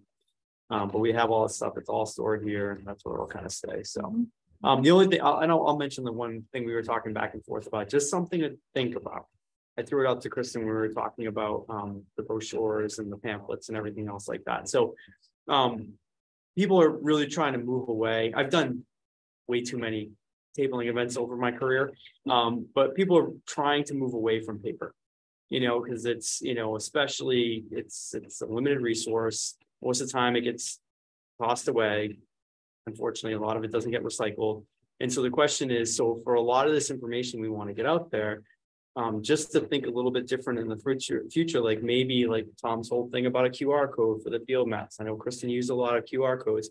Maybe it could be something a little simpler in the future, that it's a small postcard with some information and some QR codes directly connected to that. So they take a small, like the size of the greater Groton thing, and it has all the information there. That's a one source. Instead of 6 brochures. Instead of, printing. We're happy to print out, but You gotta put the postcards. yeah, we got to think about, well, so we just Make a bookmark. or something like that. Where Yeah, they can access yeah. all the links that they want. Absolutely. Like a bookmark's a great idea, because that's actually a takeaway that someone can take home, and in theory they'll continue to use. Now, okay, if they have a Kindle, I get it, but you can still shove it in there. But yeah, so just something like that to think about for the future. And just as a subset, I mean, the Pollinator Pathway members and initiatives, Conservation Commission is an umbrella organization of the Pollinator Pathway, and that was a very successful group. And we had, I think I got a bunch of people were informed, people added, like, as they were there, they were adding their property. Oh yeah, I do that. And they put their property on the pathway, and they had people sign up to be on the mailing list. So that was a bonus. It's all because you had a live feed there that was talking, so. Yeah. That was very positive. I was thinking about that. I should have had the guy in the other booth that actually had the views. Well, he was supposed to be by us, and then when we did the layout, he was supposed to be over in our region, which made a lot of sense, but for whatever reason, he got misdirected. Then he was all set up, and he's like, should I move? And I'm like, don't worry, just stay where you are. So yeah, he was meant to be. And there's a few things we'll talk about maybe with the kids, like the wildflower kids had a terrible location. Yeah. That back patio is a very dead space. Yeah, I noticed that. I think that- Why didn't they say I don't know it's why. not a good spot? Well, they're gonna be painting, they need a place to sit, and Right. also the day I was over there with Aunt Campbell scoping everything out, it was a very cold, windy day. And that spot was relatively warm because it was kind of in the lee of More the building. protected, yeah. So we just figured, okay, so if you got kids sitting still and they're getting painted, it probably makes sense not to have them in the middle of a gale, you know, so that was, but I would definitely move them, so I think they got short shrift on that location. Anyway, that's kind of, no. What's the upcoming next event? I don't know. I don't know of one, but I'm just saying that it could be, you know, you may say, hey, there's a really great event coming up and it might make sense for us to table there. I have no And idea. now we have it. We developed it, we beta tested it. Yeah, We're exactly. good. All right. Zero boot. New business. Well, you were handed out this multi-unit storage and parking tax amendment. Super exciting. Yes. Comment on that? I mean, I just very recently, an article went around and I can't place where it was or who sent it, and I don't know if you guys saw it, but it was about the fact that our country is hugely overdeveloped for parking. Like the shopping malls have way more parking capacity than necessary. And there's this movement kind of nationwide to shrink the amount of parking assigned to new construction. And here we get, you know, within a week, an amendment saying we're actually increasing the amount of parking dedicated. So I was like, people need to Well, pay attention to the I bigger think you picture. get two things mixed up. I mean, there's one thing, this parking thing is really tied to what you're doing out here, and where you're saying the malls and stuff. Well, malls and shopping centers are all basically all dedicated parking. Yeah. They've done some analyses and more people carpool, more people buy, more people are different ways. There's more online shopping, so they don't need as much parking. So yeah, it was a universal thing that there's more parking than needed, but that's just a comment that I had. I don't know if anyone else saw those articles or not, just recently, from reputable sources, studies. I just looked at it. So- The part from planning and zoning that they're responding to comments that they're receiving and what they're going with POCD perspective. That's my, you can see the challenge or any comment to it. And there, so some of it, yeah, that's definitely a problem. You know, so responding to that, and the majority of the parking is actually getting reduced because historically it used to be per gross floor space, and now we're really restricting it down to an actual what's the use there. So for instance, like the outdoor recreation, it's not just, it's instead of one space per 1,000 square feet of lot area, now it's just the area that's used for recreation. So instead, the parcel could be huge, and you know, it could be a 5-acre parcel, and you would be required to have parking for the entire thing based upon the numbers. Now it's like, well, what's the recreation? Also, it piece? might actually reduce the amount. It's actually So- reducing. Okay. Absolutely. Okay. And It's not that intuitive when you read this Right. thing, Yeah. but that's the bottom line. It's part of the Because language. it's taking that, they are taking that into Okay. consideration. And there, and you're exactly right. There's articles all over the place talking about that. That you know, you may have seen the thing in Niantic. The development over there, they're talking about, well, there's not enough parking for things, and there's already so much traffic.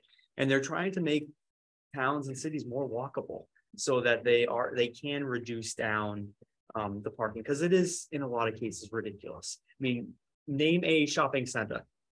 How often is it ever Crystal ball. even close to? Used to be at Christmas.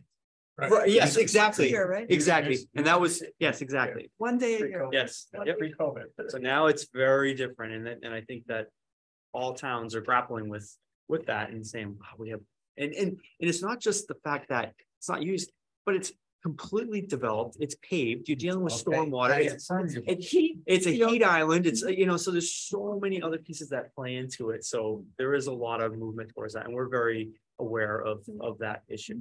Well, the net of this whole discussion was, we're not doing it.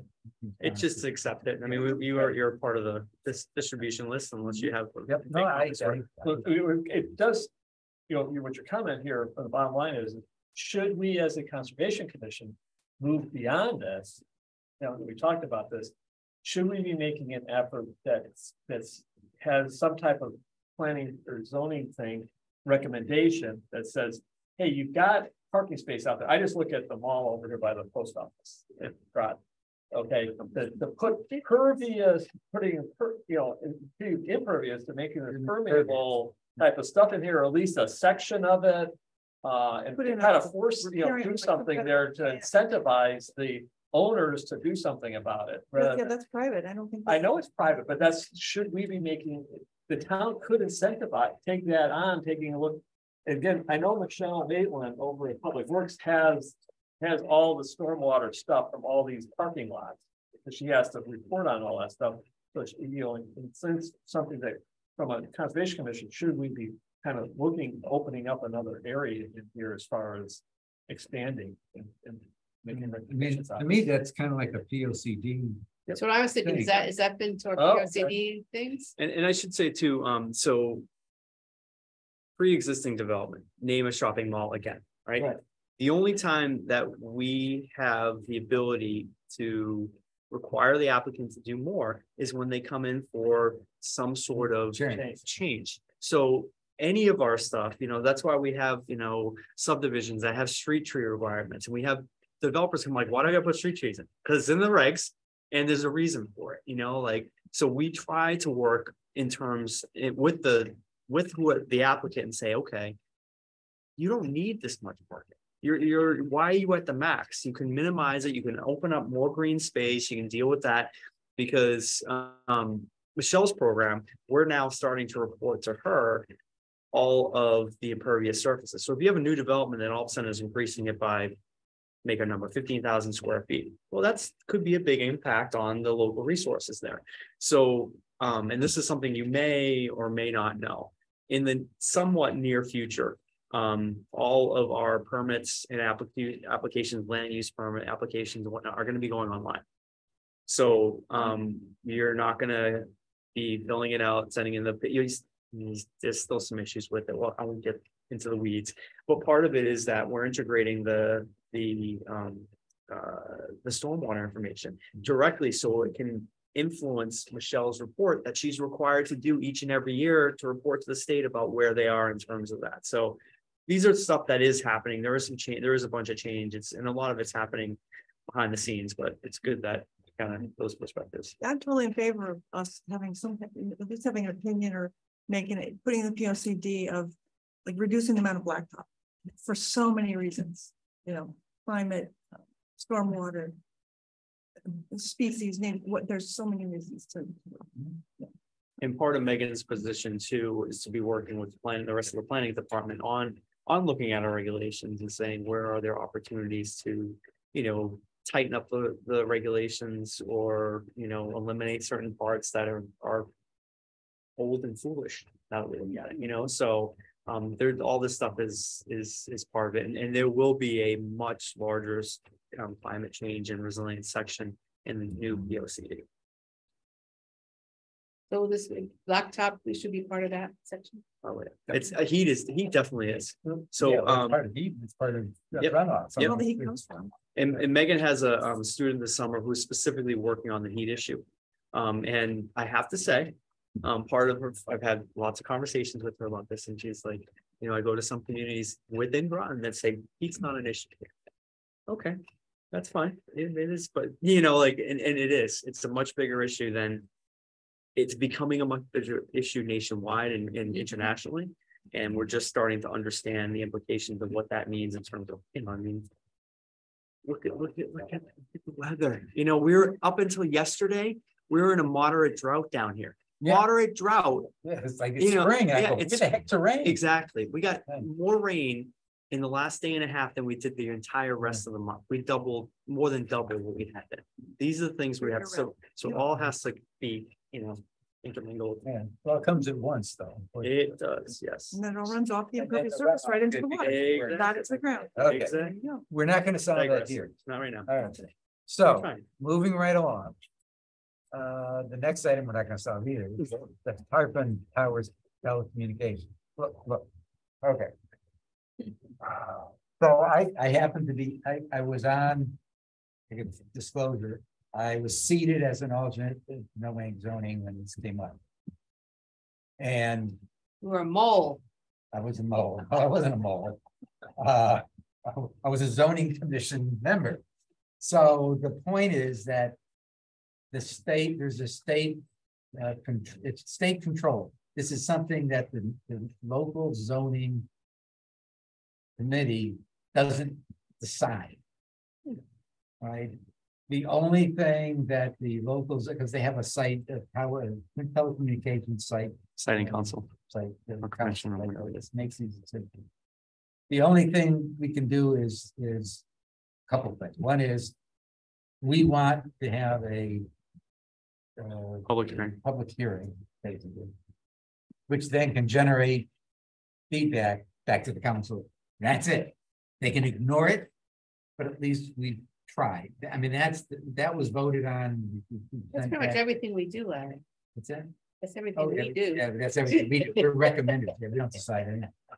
So, so there's not a lot we can do on it. I think as part of the public session, there was a question, I know Tom brought up the fact that, wait a minute, are they in violation, are they, it's a little, actually small little space. I should take. Well, two things. I attended the first off, at last month's meeting, we took an action to come back today with our recommendations as far as after our individual reviews. I did my review fairly quickly. I came up with a significant issue with the fact that for the biological review that was the attachment in there for them, for the wildlife and that type of stuff, that they inappropriately left out any discussion with the natural diversity database. So that was that page of stuff. Right, that's in here. Yeah. That's that, and I provided that to him to Dave, so to incorporate as far as the comments back from the right to go back in. And I also presented those comments to the NOANC executive board, and then they asked me to pass that same message on to go to attend the zoning meeting, which I did do. Okay, and then in conjunction with going to the zoning, I also said you may want to take as because I'm very familiar with the getting the NOANC short-term rental issues, is that you obviously you don't talk about rentals, and this is a rental as opposed to the Appleton putting things in. You need to take a look at that area also. But that was a verbal comment to the zoning folks. That irrespective of Tarpon Towers and whatever's in this and what it's going to look like, you have an issue here of a lease that's not in your zoning, just like so the landowner leases the land to the tower people. Right. Well, but it is a valid use. It's a valid, but just like a lot of things are valid uses, but it's not specifically discussed. Yeah, then you got to get down to the specific. Yeah. Now, the other thing that I was made aware of is that the town of Groton is not going to comment on. So that left it to the NOANC fire district to make comment on. That was a statement made at the executive board meeting by the NOANC zoning lawyer. Yeah. So this is, and likewise, he said the same things for Groton Long Point. They were also provided. They're not going to comment on it. Yeah. So this is kind of weird. I guess that's my summary here on this whole process and what it is. So there's a timeline associated with the little thing. I think it's 30 days. Another 90 days. It's 90 days. So it's but then there's a 30-day response period. Yeah. So there's a timeline on this thing, and let's see how it plays out.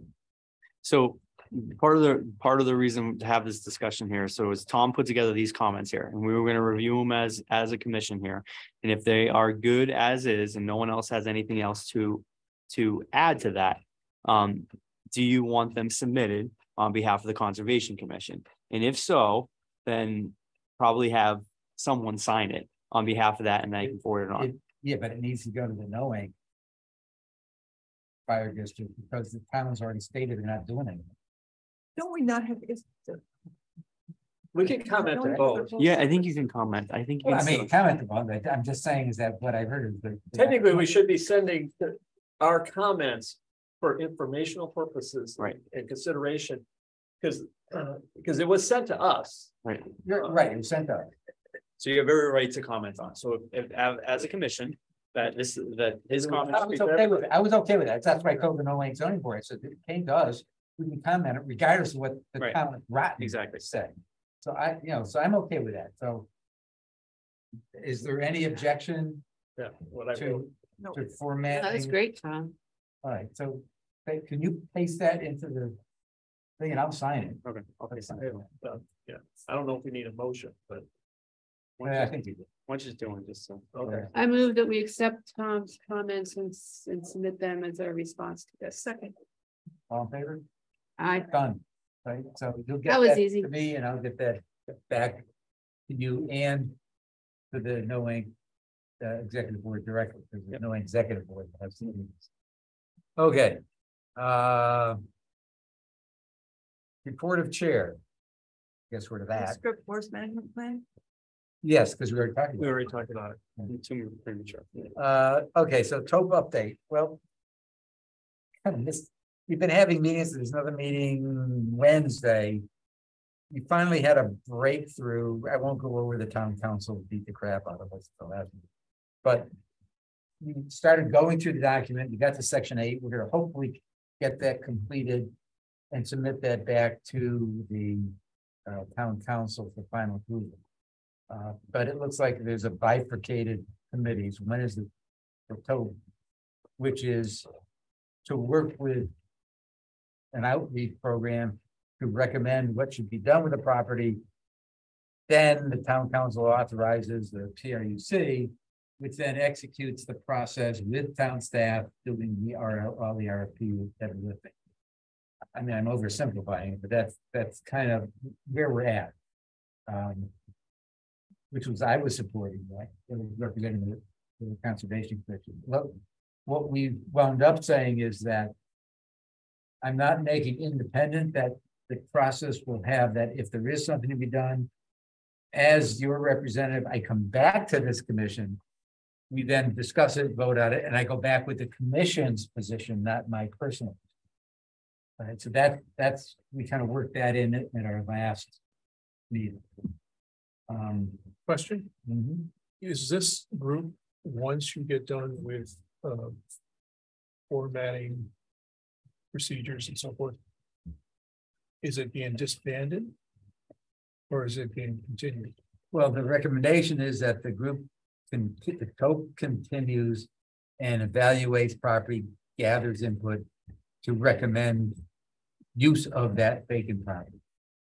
Is But it that's it for the TOP. right? But right now you have an expanded representation. You're on it. That would continue. Okay, so it's not going to be planning departments and a few other people the way No, it had No. been before. as a matter of fact, the staff is a non-voting participant of the TOP. So we did that in response to town council saying, you got too many people on it. Reduce the number of people. Well, we started making, all right, that's the historical society is going to be ex officio. You know, the town staff, they don't get to vote on it. I mean, that's inappropriate. So, I mean, so we just got it down to more manageable number of folks. how many are there? Oh, no, you're not seeing me ask me that. We're after so many numbers. I think it's 20. 2. Oh, that's a big number. About 20. That's where we started. It's like 16. Okay, so yeah, that's a lot of We people. started with But 16. you and I had think all different kind of stakeholders. Oh, yeah. I get that. I'm just saying, I can see why people might Well, think that's that's a why I got the ex officio position. Other people are invited. Yeah. But the number of voting members has been reduced. I think it's 3, 4, probably 8 to 10. I think it's, I have to go back and look it up again. Because we changed so many, debated it so often, I forget the damn final number.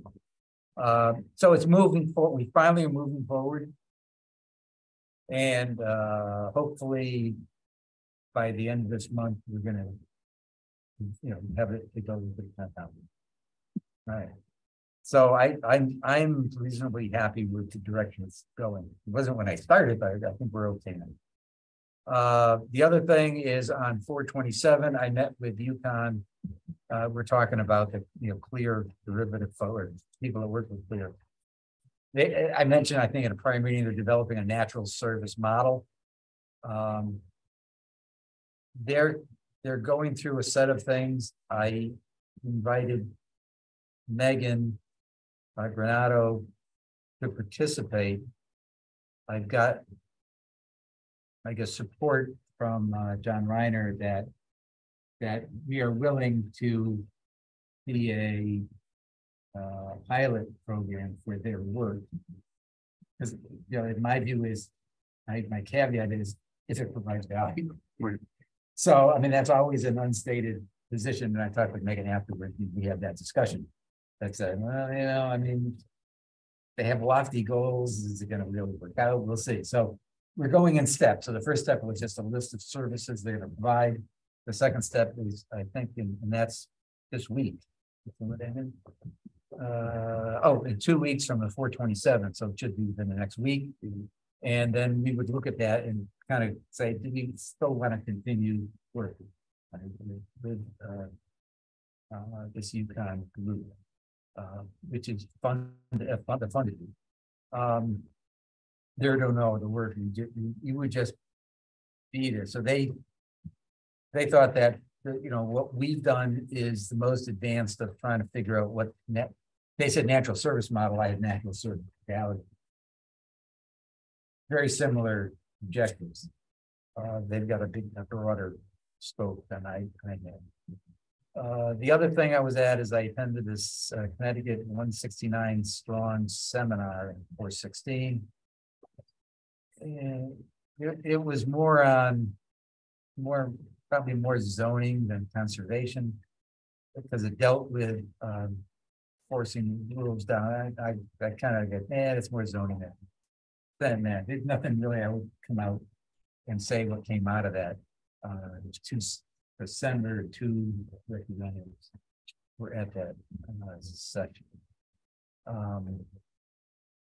That's it for me. The report of the commission. You guys gets to raise their hand, right? Pequot Woods Board of Trustees had its annual meeting this past Saturday. The Conservation Commission is designated as one of the trustees of the board.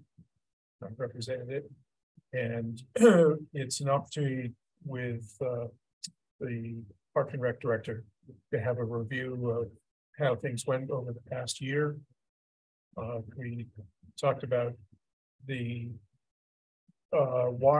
inspection form, the 1-page inspection form that has been developed for Pequot Woods a number of years ago that we were talking about recently.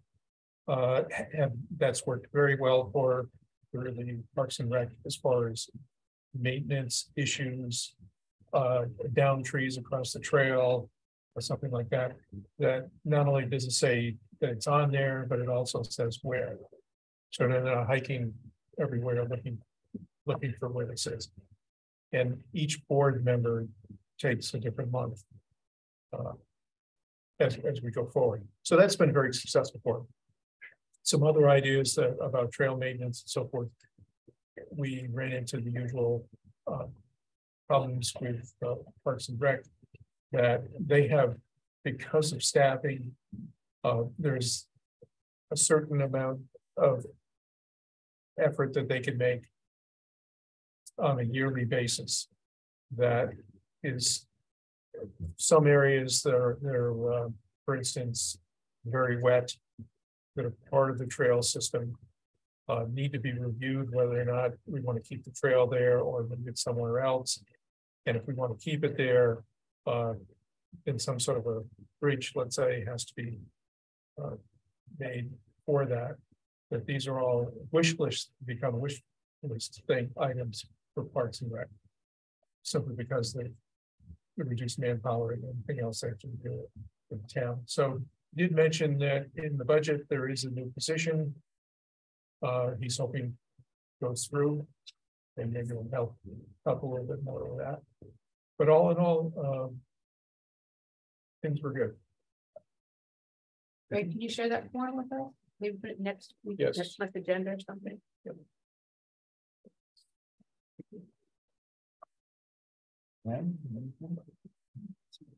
I attended on the behalf of the Conservation Commission, the Thames River Basin Partnership meeting, and it was about it was Deep, Connecticut Deep, and then who's the other group, the Connecticut Association of Conservation Districts and Connecticut Water Planning Council.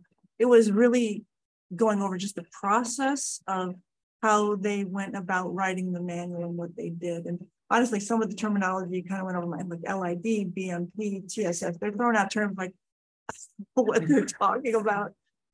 So it's just about them writing a manual and yeah, well, no, that's BMI. Oh, BMI. So anyway, and it's still a work in progress. I think this was a check back point. I don't. And the manual for what, Kristen? It's Stormwater.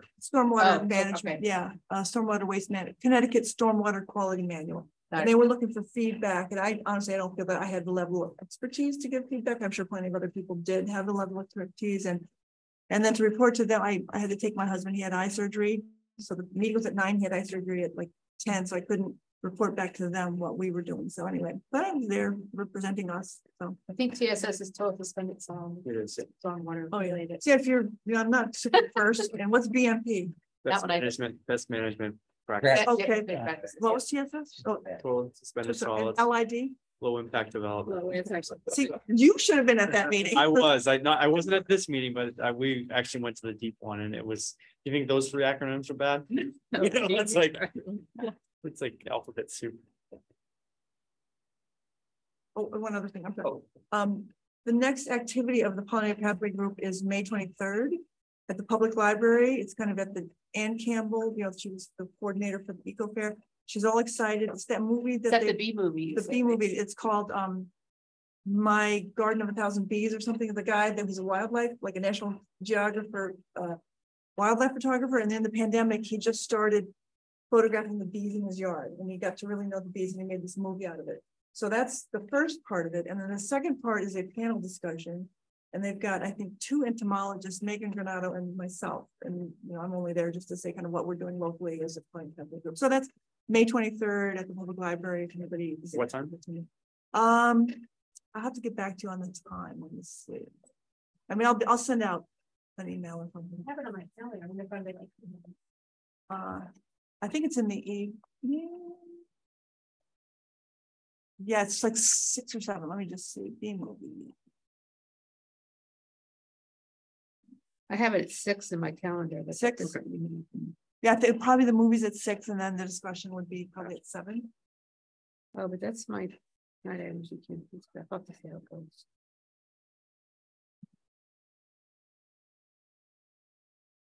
That's it for me. I'm sorry. The 2 items for me, one is the Big Cove Watershed Committee. I've already kind of talked about that with the that they had the kind of college students there as my only inputs to that meeting. And then the other thing that I missed was that, and I think we should at least put it in the minutes, that the Arbor Day, that's our tree advisory responsibilities. I don't know if anybody attended it, but that was on Friday at 10 o'clock. It was the mayor had a Arbor Day proclamation reading. Mayor of Groton. Town of Groton, but it was all coordinated by Mark Berry. Yeah, like we should have been Covered. we are the tree warden. But we Goes back. I found it online here. We should have been notified, right? Yeah, well, we should be more proactive, I guess, knowing that it's Arbor Day nationwide, and I forgot about We Arbor got Day. tied up in your thing. I was in Yeah. Wisconsin. I and we think. kind of blew it. But Oops. but it did happen, so That was- we that just was have last- to make sure that it happened, something, there was some kind of recognition, and it did happen. There we go. Without our encouragement, There you go. our direct. The well-oiled machine. That was last Friday. It was a Friday the 28th at 10 o'clock at the library. I'll make a note. It was on the town website. All right. And last but not least, But not least, for those of you who don't know, I know a couple of you know, because this has been a big question for a long time. We have received the final copy of signed copy of the conservation easement for Wolf Brook. It finally came back from the state, so now it's tied up in a nice, pretty packaging. And then this is just a reminder, if you don't have anything going on tomorrow night, downtown Mystic Resilience Workshop, 4:30 to 6:30. Where? At the, what is it, the Baptist Church, yes. Yep. 4:30 to 6. 4:30 to 6:30, yeah. It's what, So ready, I'll tell you, it sounds like it's an free, you don't have to be there at 4:30. You can show up at 6 and you're okay. it's an open house, that starts at 4:30, but they're gonna do a small presentation at 5:15. So it's kind of like soliciting feedback and whatnot, but, I think it'll be a small presentation at 5:15, from what I understand from Megan. So are they putting up additional information to move the whole thing forward? Yeah, where they are at this point, because there's going to be a series of 3 workshops. We had the first one, this is the second, and then there'll be a final one. So this is just to make sure, they're kind of a check-in, midpoint check-in to make sure that they're on the same at the right place and stuff. So everyone's being heard. All right, thank you. Michelle? Nope. No.